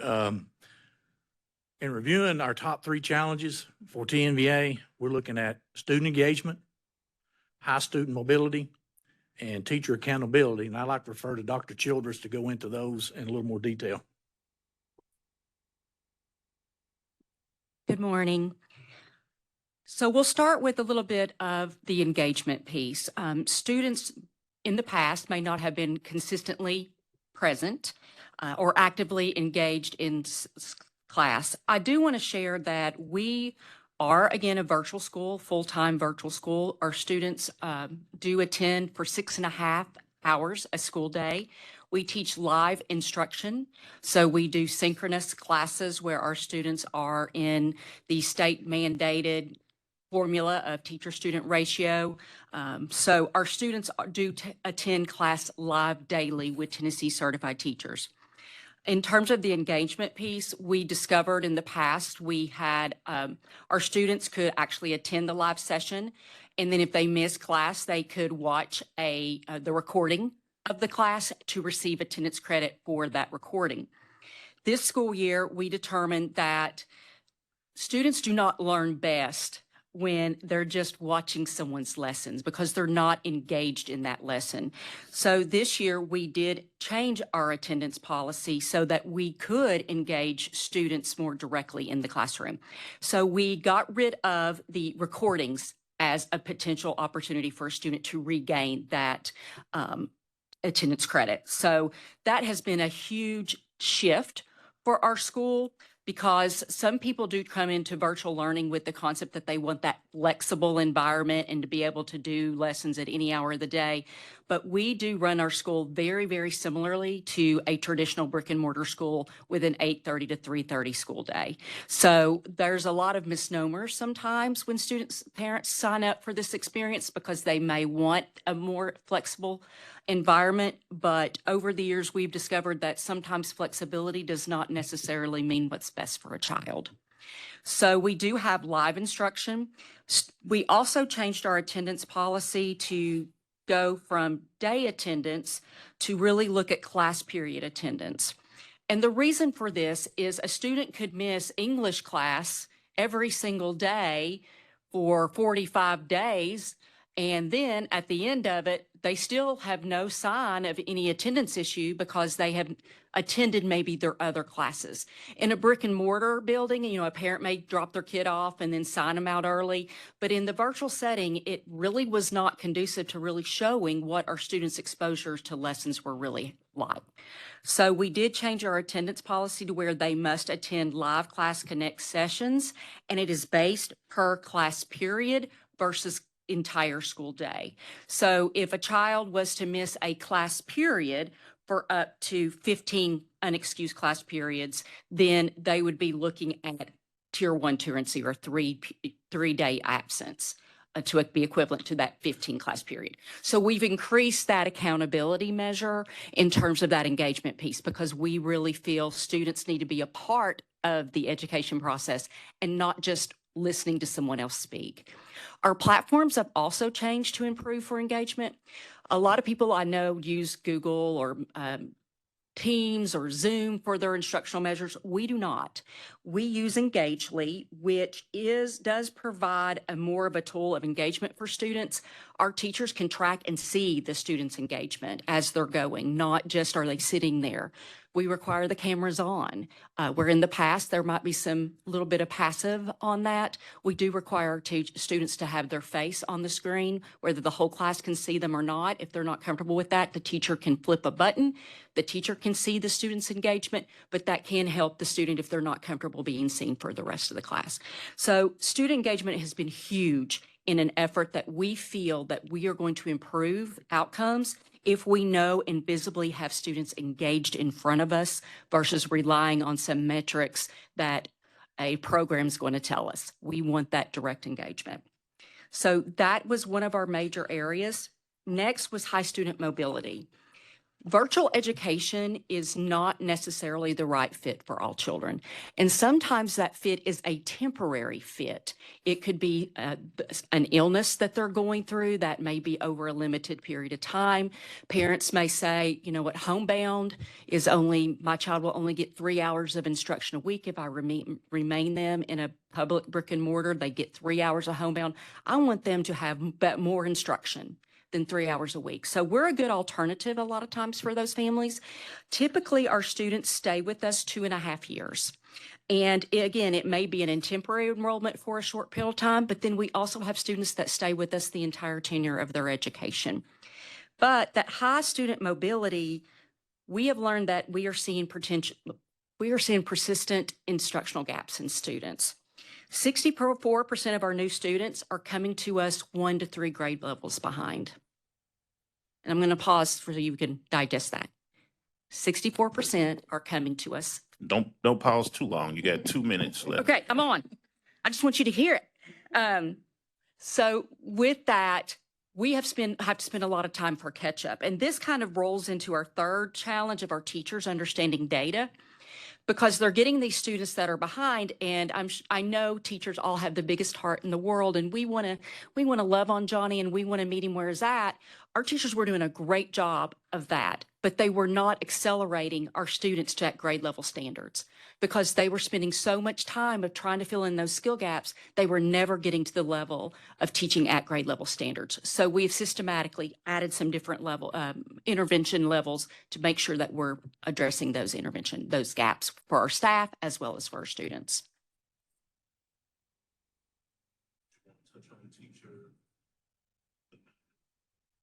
Do you want to touch on teacher accountability as the third? Yes, area I real would quick? like to do that.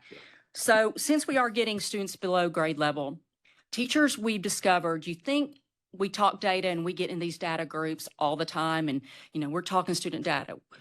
In the past, we were really guilty of being as leaders, the champion behind the data, like, oh, this is what you need to know. We have switched that this year because we feel like the teachers need to own the data and breathe the data and really engage in the data versus us just saying, here's the roadmap.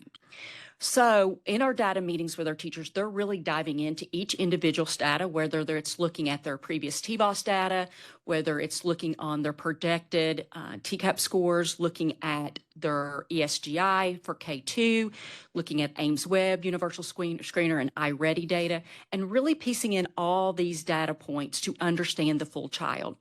We have shifted our instructional model to increase instructional time for Tier 1, but another measure that we've done with this data and teacher accountability is dividing our students into targeted subgroups. So we've traditionally always served those RTI level Tier 2 and Tier 3 students, as well as our special education population with their services.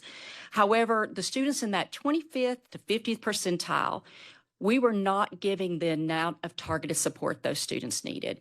So this year we've increased daily and targeted support for each of those tiers. And then we've also included accelerated learning for our advanced learners because we did see a decline in our advanced learners, not necessarily making their own growth.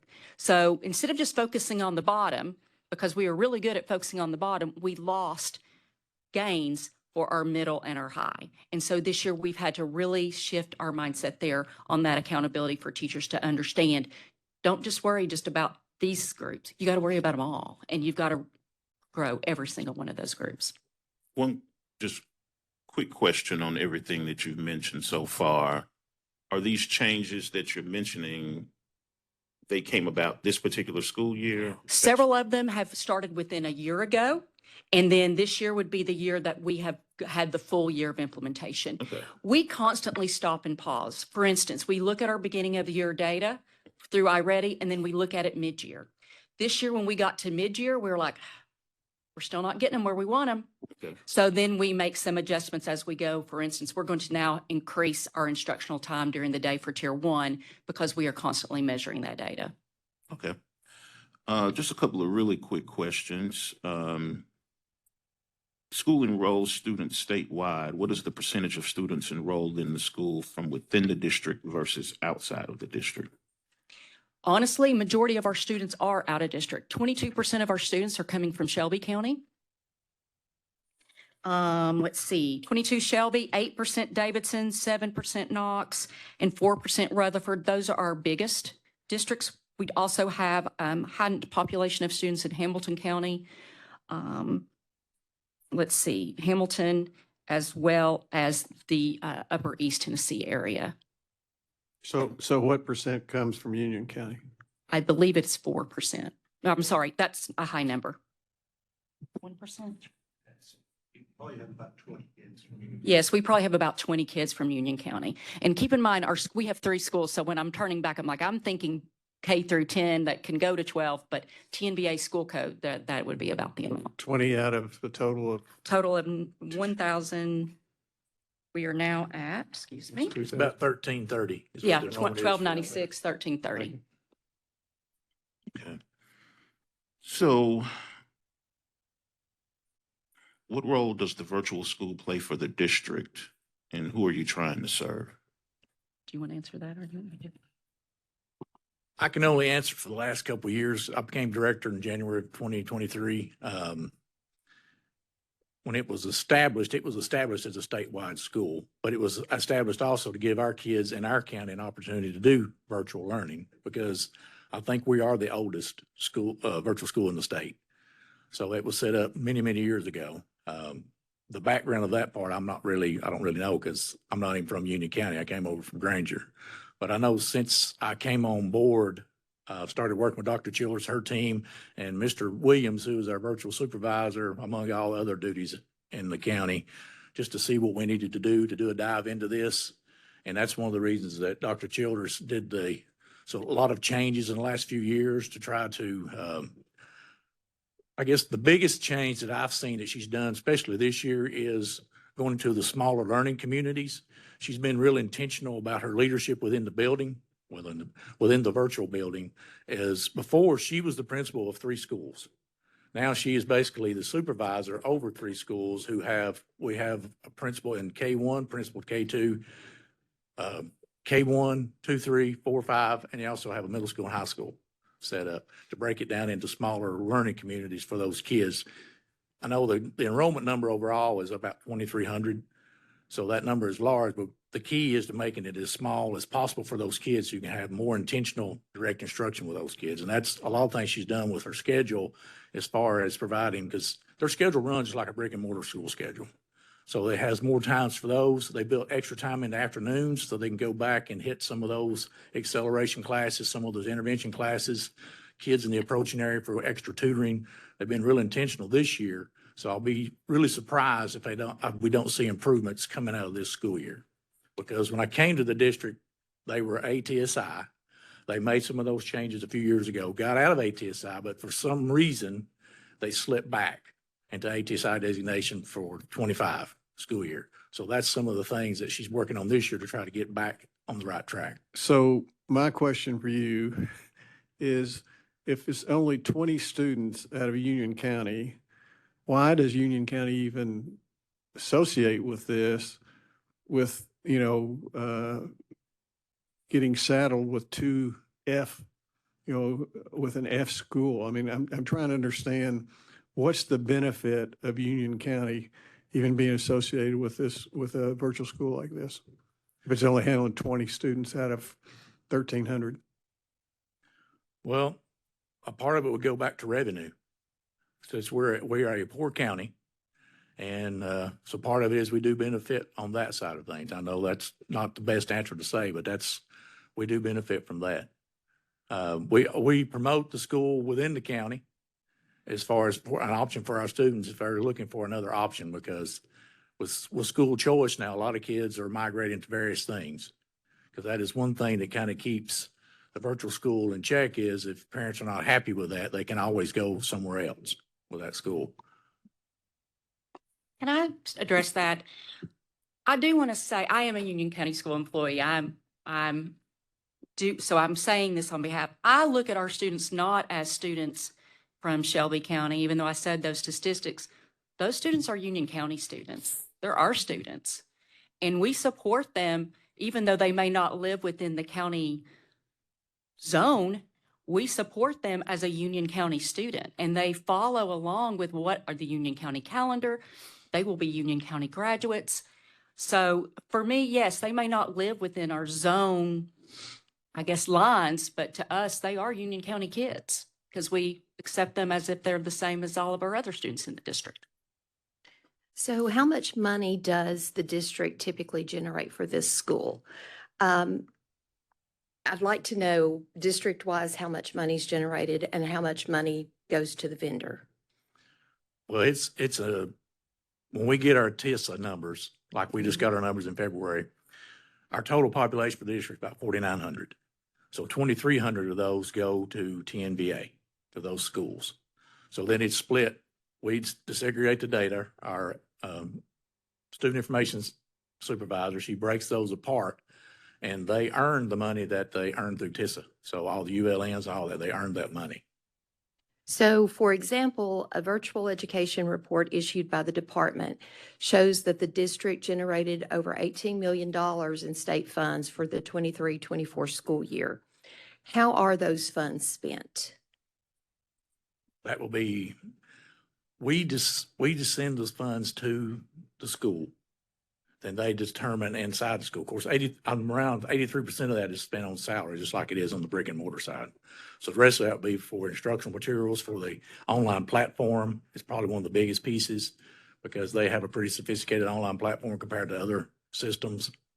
Instructional materials like would on the brick and mortar side. That's how the funds are broken up.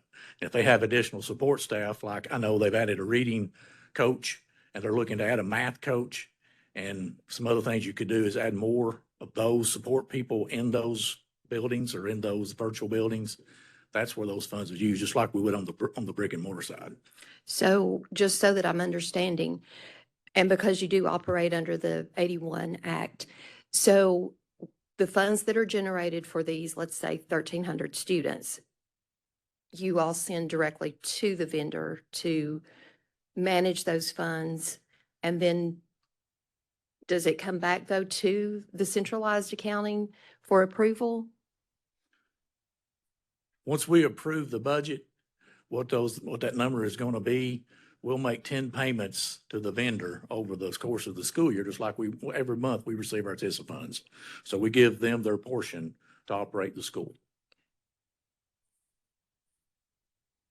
I also want to add in terms of funds, I know there's a large amount that goes towards salary, but people do not realize the related services we provide for our students, and that's a huge chunk of money. Our students with disabilities, we provide them all the related services, and that amount is incredibly high. And I'm sorry, that's where I would like to turn to my compatriot, if I could, to discuss what some of those funds are going towards. Just 1 second. I think we need clarification on Dr. Maxwell's prior question. Let's go back to the very, very beginning. How much money does the district generate from Tennessee Virtual Academy?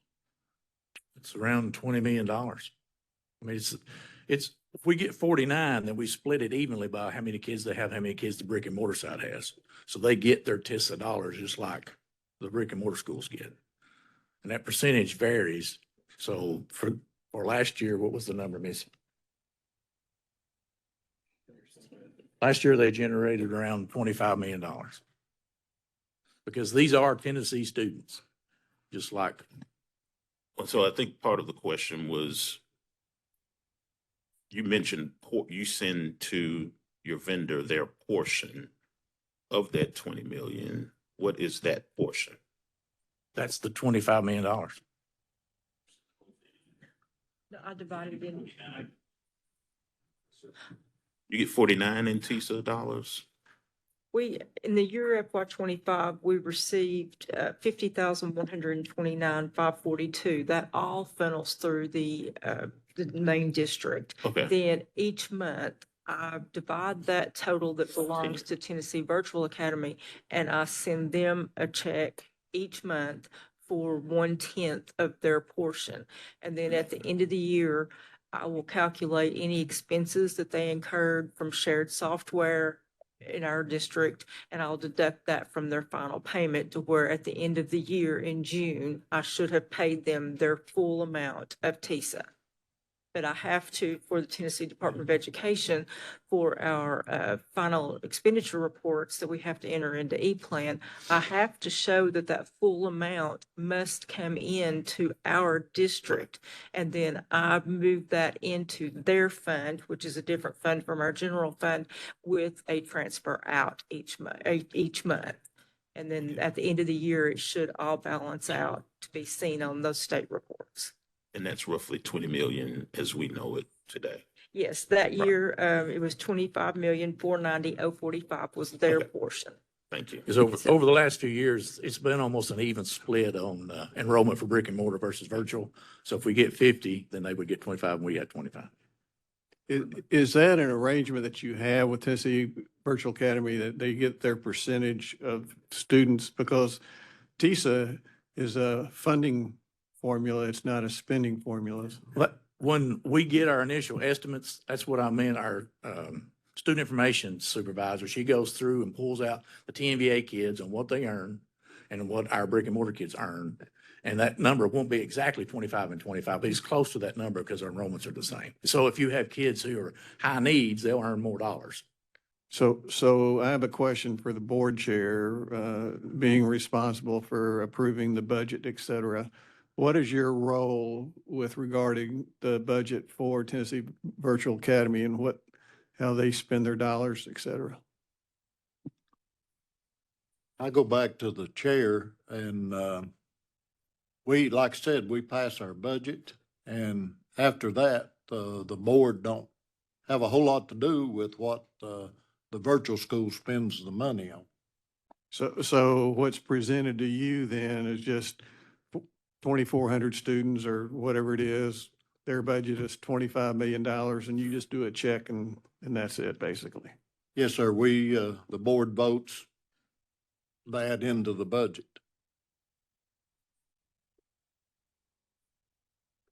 One more follow-up question regarding the budget and the amount of money. Have there been any strong years of student performance since this relationship began? In the past three, they've been, well, like I said, they were ATSI, they moved up.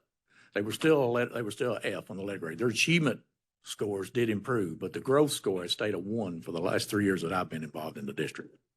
But their achievement scores did improve. They dipped a little last year. They're still hovering, in not acceptable range. We need to improve those, of course. But since I've been in the district, it's been a level 1. And can you very quickly give me the breakdown of the student population of that 1,300? Because as Chairman Eby said, TISA is not a spending formula. It's quite the opposite. So I'm curious what the population breakdown, if you would do that again for us, please. Are you talking about like their demographics? Like how many in each subgroup that you have that would generate those additional TISA dollars? Because if we just say we give them their TISA amount, if you just give the base, there are other incremental amounts that flow into that. Oh, In other words, you get extra dollars for a CTE student. right. How many CTE students are there in the virtual academy? I don't know. I can hang on, I'll tell you. Right now, I'm sorry, since we only have a 9th and a 10th grade so far in the high school, because we're trying to slow grow at a grade at a time. And right now they've only got 54 students and it generated $285,000. That's for this year's estimate, what I've got pulled up. So like for ULN, they had 147 students, ULN 1, I'm sorry. That's the very bottom of those. They generated $166,000. So we break it out completely by their kids versus our kids, or not our kids, but brick and mortar kids versus virtual kids on what those kids earn. So if you have a kid who has severe special needs, like the ULN 6s, there's 44 of those kids and they earn $252,000. So that money follows the kid just like it would in any school system.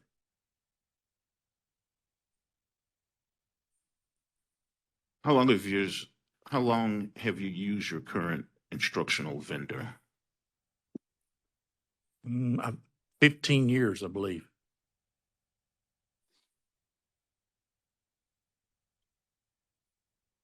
What are their responsibilities and what accountability metrics exist? It's basically the same as any brick and mortar school. So if they're having difficulties and they get on ATSI or whatever, we'll look at those and what measures we need to take inside the building. That's some of the things that Dr. Childress was talking about, changes they're making this year to try to make improvements. So this is a question for the board chair.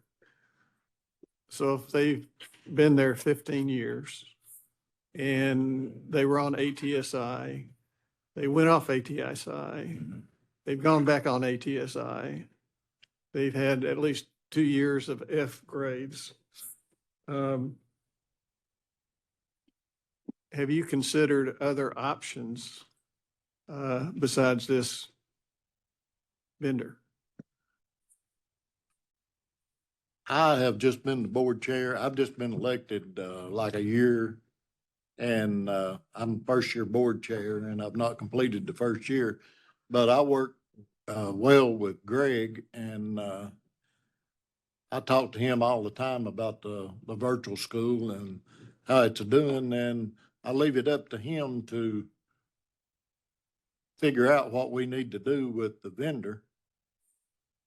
If that answers your question. All right, so I'll ask you, Well, let me put it this way. How long would you be satisfied with an F grade? Keeping the same? we're kind of at the end of that, of being satisfied with that. So we need to see some improvement because this has been going on too long. We understand that. That's why Dr. Childress is trying to make the changes she's making now. I have expectations that will improve when this cycle of testing comes out. I have that expectation. If not, then we could look at either further changes or some other options could be on the table. But as far as closing the school, I've not really considered that as an option because I feel an obligation to those families that have chose this option to try to do the best we can for those kids. I know they may, when you look at the level one, there's more than just the number of enrollment will push that number, make it harder to obtain sometimes. But there's kids inside the school that are having some success. And I just feel like we're obligated to try to make it better for those kids. So that's why I try to keep working with her to try to make it better. And as far as another vendor out there. Let me finish. Sorry. Let me follow up a question for Dr. Childers. So you said you were a Union County employee. What's your relationship then with Tennessee Virtual Academy? The best way I can describe it, it kind of reminds me of a public charter in that I work for Union County Schools. I govern the entire schools, multiple now. But I work closely hand in hand with my director of academics, which is a K-12 employee. And we together will look at how can we grow and improve outcomes for our students, whether it's coaching and growing our administrative team, whether it's providing better PLCs and professional development for our instructors, what do we need to do for intervention for our students. So we work hand in hand as partners in this, but I represent Union County. I work with Union County daily. I consider my school 100% Union County. K-12 is just my ally, I guess I would say, in the delivery of our curriculum and services to our students in the platforms. But did you come to Union County through Tennessee Virtual Academy? I mean, No, I was a district employee prior to this in Knox County and Oak Ridge. And then I came to Tennessee Virtual Academy in 2020. And most of my background is in traditional brick and mortar schools as an administrator. At the time, the district was looking for a new head of school, is what they called it during that time, for Tennessee Virtual Academy. The district had elected to close the high school and felt that the outcomes were not what they needed to be. I feel at that time, and again, I'm just speaking on what I've observed.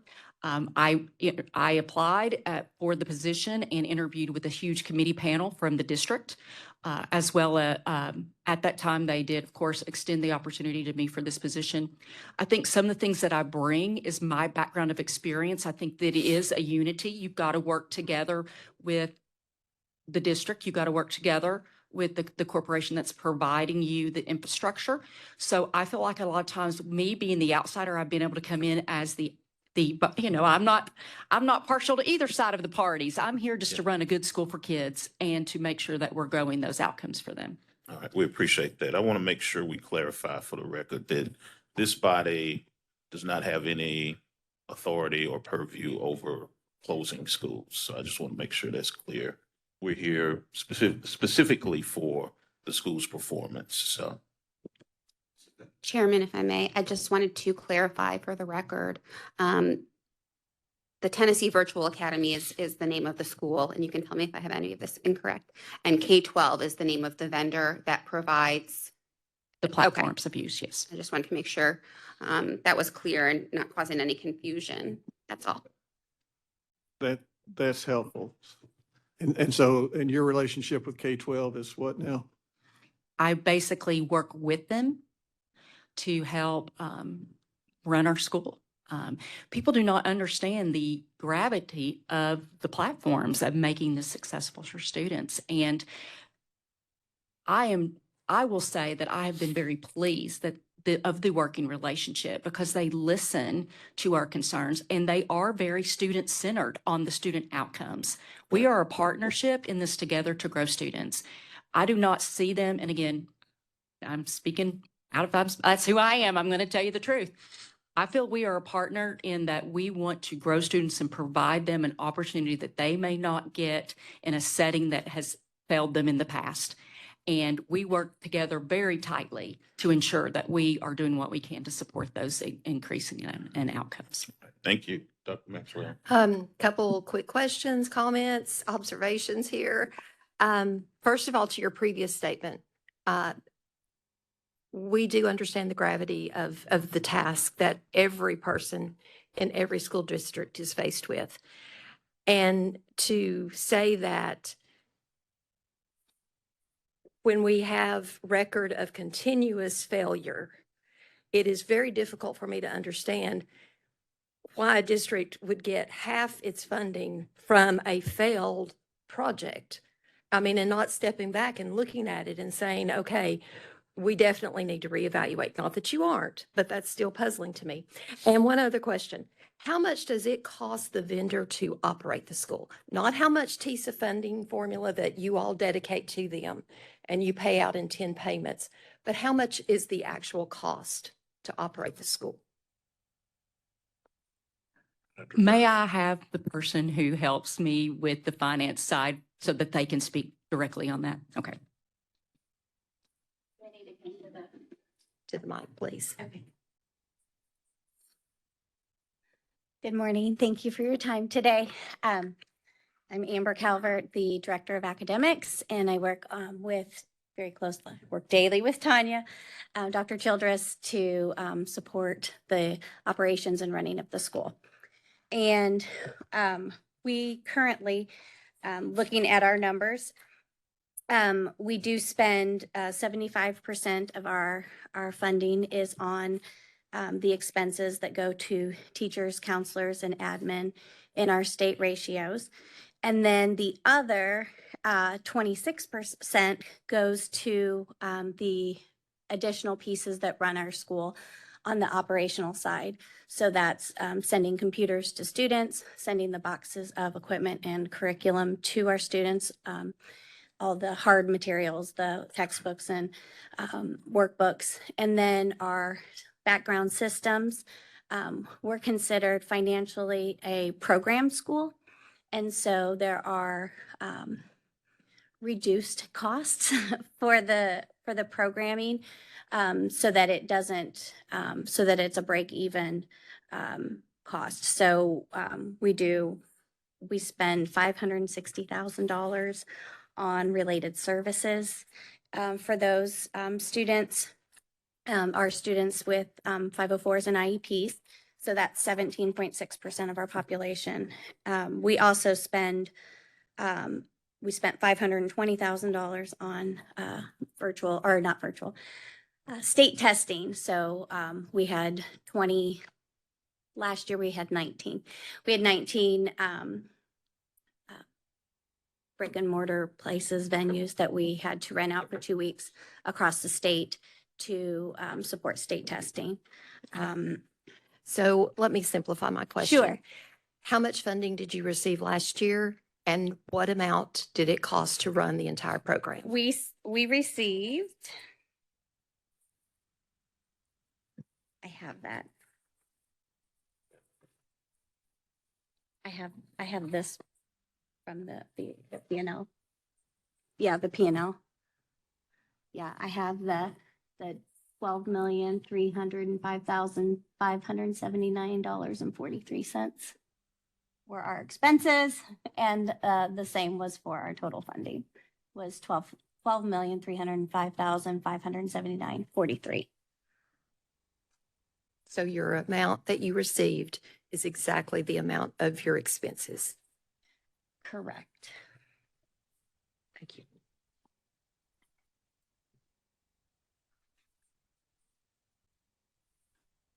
$25 or 12? The 12 is 25 just for million the or elementary. I'm sorry, the 12 was just for the elementary, what we're talking about today. The 25 was for the other, it includes the middle and the high. Okay. That's your That's the question. just breakdown. about the So elementary or- there was no profit made by the vendor. It was a break even completely. for the We vendor. have been a very, we have been a break even. There have been, so program expenses amount to about 26% of our costs.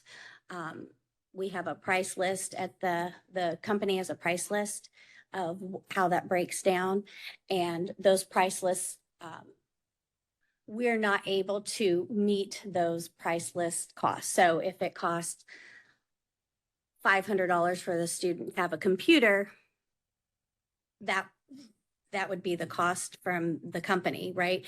However, we don't always have those monies from the income, so they only charge the school or the running of the operations of the school $400 for that computer. Does that make sense? There's a discounted rate from the So, the so, sheet. so are you telling me this company is operating and not making a profit? That's hard for me to believe. Correct. There's a price list. I will share that I don't know if there's a profit that comes, what profit comes along with that price I list. guarantee you they would not be doing it if they weren't making a profit.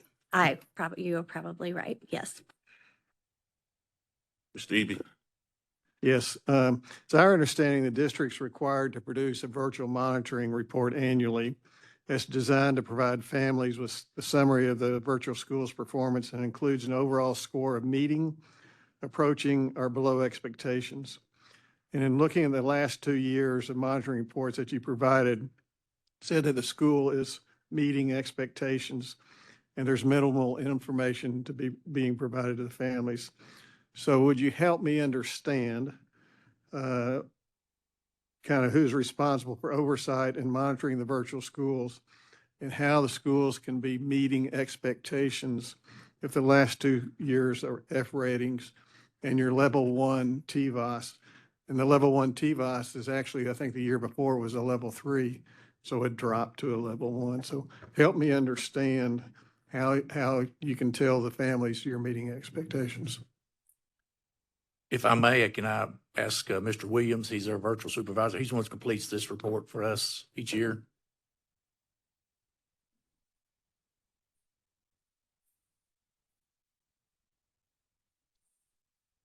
Thank you, Josh Williams, virtual supervisor. One of the One second, please. Just want to make sure when people come up to talk, can you let us know who you're employed with, just so we can get 100% clear? Union County. Yeah, I'm a district employee. I do a couple different things for the district, so it's like that and different things like that, safety and security. I am a county employee or district employee. The question is, when we looked at the virtual monitoring piece, a lot of the questions in the virtual monitoring piece is dealing on statutes and regulations. Did the school meet this? For example, does the school take attendance? Yes. Does the school meet child find? Yes. And when you look at some of the questions from the actual monitoring piece, there's only just a couple questions about the data. Are you satisfied from the data from the year before to the next year? And if you dig into that just a little bit more, we always put no. We are not satisfied with the data, and that is needs to meet expectations. So if you look at the first part, because I think what is sent is in 4 different sections. If you look at the first part, there's like a couple different questions within that first part. And that's where we have the problem. But overall, when you add the scores up from the way it's set up, then it would be a meet expectation. So I'm turning in my report. I've met expectations. My report, though, says my students are failing. How can that be meeting expectations? I understand. And the problem is, if you look at the rules and regs, is the school following the rules and regs just like any other public school? Yes. If you look at a different avenue, where is the school functioning and meeting the needs of the students academically? No. I think that's where the difference is. If I speak honestly, that's where the difference in the monitoring tool needs to come out. And our focus should be on our students. Yeah. But with the monitoring tool, that's just kind of the way it's set up. Sorry, but that's what I got.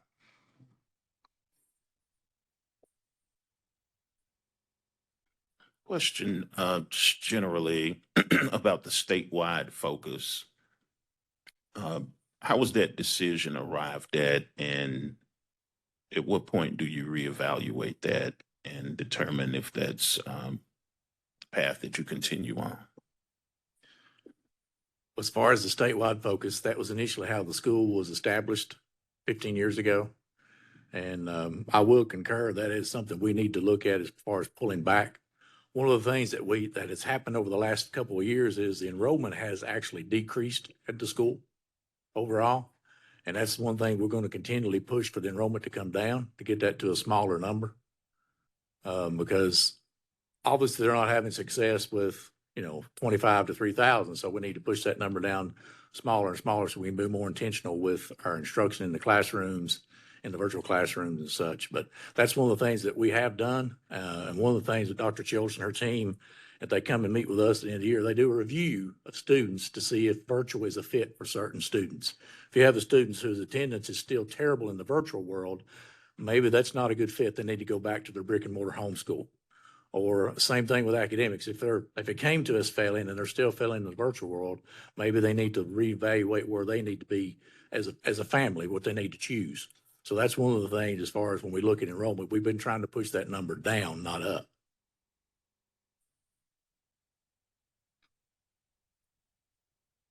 Okay.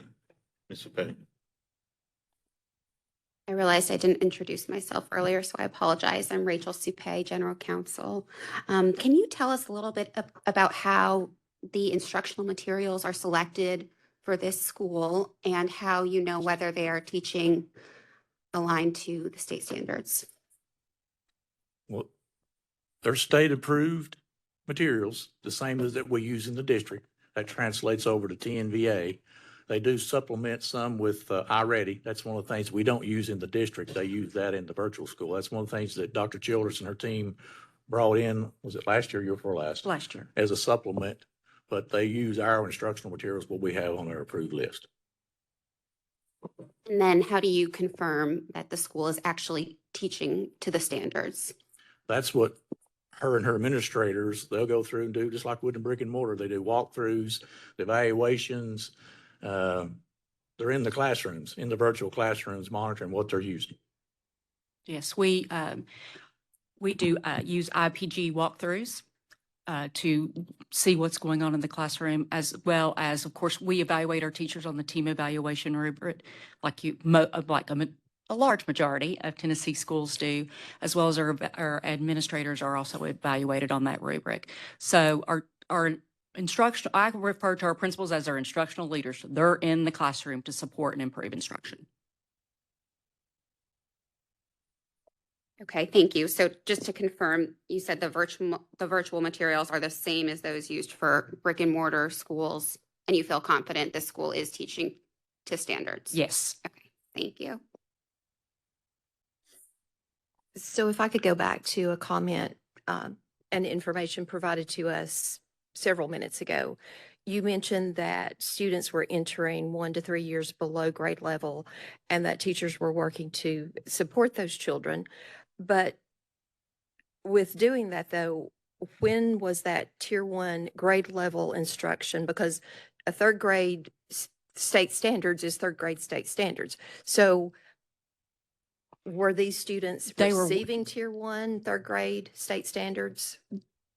I felt that they were not accelerating and pacing well enough because they would lag, because they would spend too much time going backwards to try to fill in those gaps versus accelerating and keeping them on pace. So again, and these are years past of, yes, we're teaching to the standards, but did we get to the end of those standards? Did we progress the students, or did we stall because we're spending too much time on one standard versus accelerating through the rest?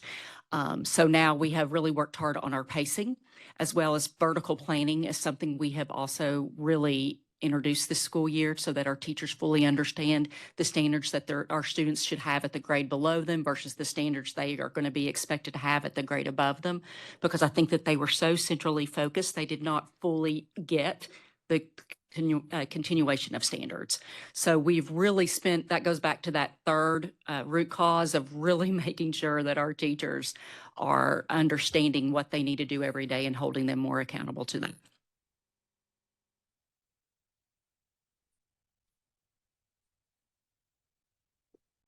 Thank you for answering our questions.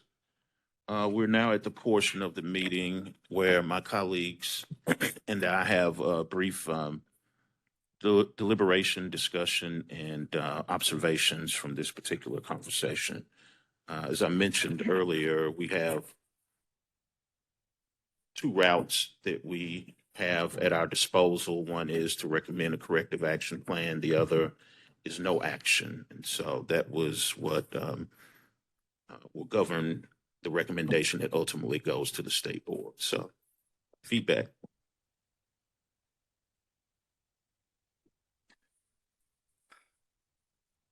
some ways I'm not sure where to start. First, I have respect for Director Clay and for what you do in your district. But I really struggle with this Tennessee Virtual Academy. Looking at the benefits, 2F schools, but it's just not 2Fs. It was ATSI, slowly came out of it, back into it, F and F. And then when we talk about where the money is being spent and how's the money being spent, it's almost like a black box.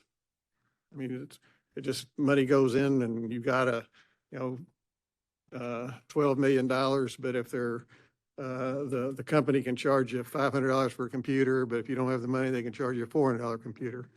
So from a board standpoint, I would want to know a little bit better what my money is being spent for and how it's being spent.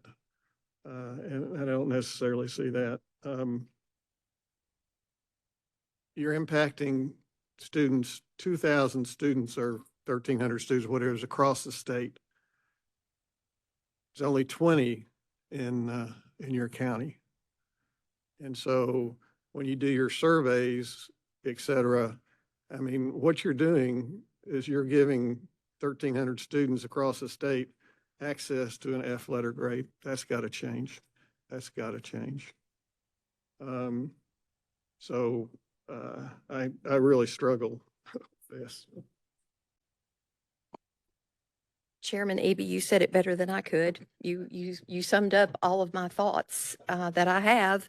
The identification of student engagement, the high student mobility, teacher accountability as being root causes, but yet we continue to see it appears to me, a history of underperformance. And these students matter just like every other student in the state. So I concur with your comments completely. Yes, the only thing I would add is that, and I've said this to some of the prior virtual schools that have come before us in this process, is that, these models are supposed to be innovative and a solution to challenges in the traditional environment. And I know that comes in a lot of different shapes, forms, and fashions. And if we're going to innovate, it's incumbent upon us to achieve and perform at the highest level possible. And my main concern is really around the scale and scope of the academy. Not that you can operate within how the school was established, but clearly you have the purview as board and leadership of the district to make the determination if that is worthwhile and if that is serving the best interest of what you're charged to do. And so with that, as I mentioned, we have a course of action that we have to recommend, and would ask my colleagues, is there a recommendation? Mr. Chairman, without objection, I would recommend a corrective action plan be prepared for Tennessee Virtual Academy to be presented to the Department of Education, should the board approve that in May. So ordered without objection, corrective action plan for Tennessee Virtual Academy, Union County Public Schools. That action and that recommendation will go before the state board, as I mentioned. And should they approve that, it would put you in concert and working with the Tennessee Department of Education, specifically on Tennessee Virtual Academy, to codify your plans and the things that you've outlined here today, with their input, of course, and to make sure that Tennessee Virtual Academy ultimately comes off this list and is in a better place. So with that, we appreciate you being here today, and thank you for your presence.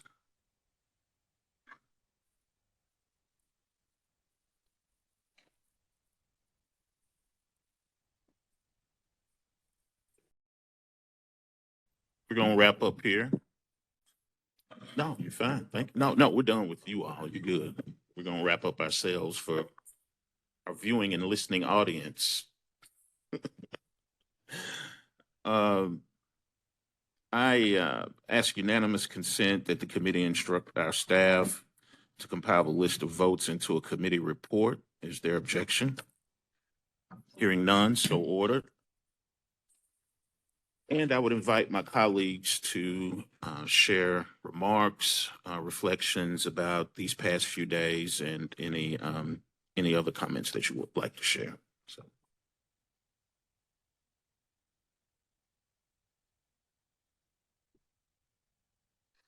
Well, it's been 4 days, I think 4 very packed days.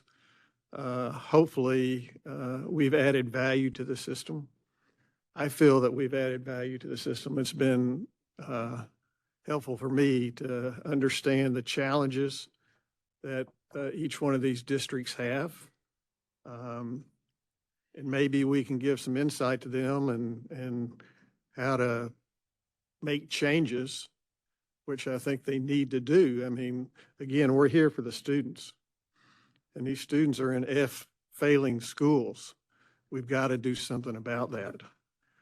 Some people may ask why we gave a recommended action plan for all 18 districts. First, I think all 18 districts deserve it because they have F-rated schools. But I think it's also important for people to recognize if we did not give a recommended action plan, we couldn't see that district again for 3 years if I read our law right, our rule right. And if a different district, we say, well, they've got a great plan. Now, a lot of these districts do have great plans. I am confident that what we've heard, some of the plans that we've heard, are going to take these F schools and move them up. And that's great. But if there's one F school, and we didn't have an action plan for them, so it's not required, and they were F again, there's nothing we can do it with our existing rule for another 3 years, if I read that rule correctly. I think that's something that we need to look at too. I think this has been a learning process for us. And Chairman, you did an excellent job of running the program and running the week.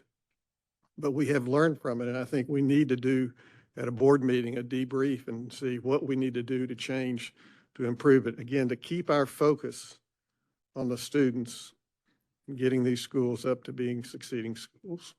Thank you. Again, Chairman Eby said it very well. So there's not a lot that I can add other than the fact that we have to keep in focus that we have to do what we need to do for the students, which may be uncomfortable for the adults. And that's the frame of reference that we need to work from, because obviously these 18 districts do have things that need to be worked upon. Yes, they may have started in that direction, but that doesn't mean that they're going to get there. We hope they do, but there has to be accountability. And I feel like this process has brought to the forefront what one mentioned earlier in 2016. This was when letter grades were first mentioned, introduced. And since then, we've continued to move towards this path. But again, we've got to do what the students' needs are in this state. And that may mean that it is very uncomfortable for the adults in the state. So, and thank you, Chairman Cobbins, for your leadership with this committee. Thank you, colleagues. I would just add, I'd like to make sure that we acknowledge and thank our state board staff. Absolutely. Ms. Allie Reed, our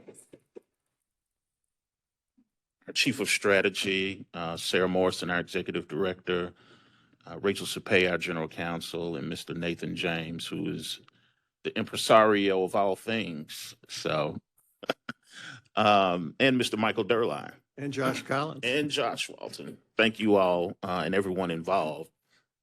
When we were first charged with this duty several years ago, it seemed like Mount Everest. And And here we are today at its initial culmination. But as I have stated, this is a maiden voyage. This hasn't been done in any other state in America in this way. And so we are setting a standard and setting a bar for Tennessee and other states to follow. And so thank you for your efforts in making all of this possible and making sure that we were prepared and informed and up to speed to execute on this as we have over these past couple of days. Just a couple of observations.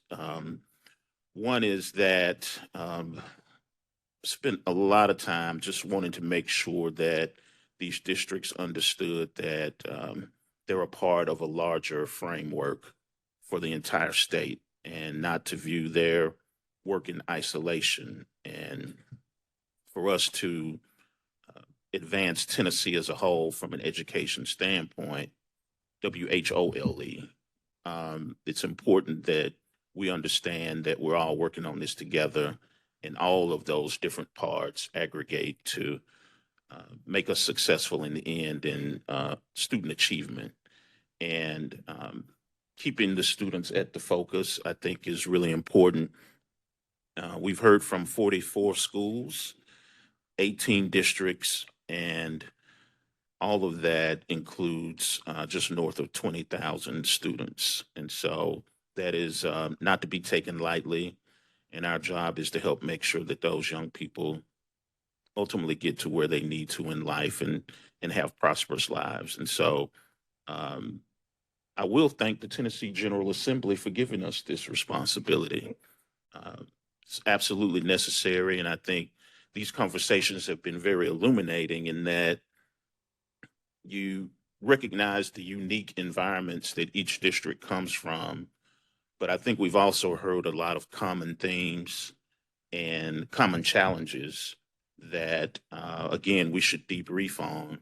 And hopefully, districts have heard strategies and approaches from other districts that they can learn from to address some of their challenges that that have them on that list. And so we thank you, everyone listening, watching, and involved in this process. And if there's no objection, we will consider ourselves adjourned. So ordered. Thank you.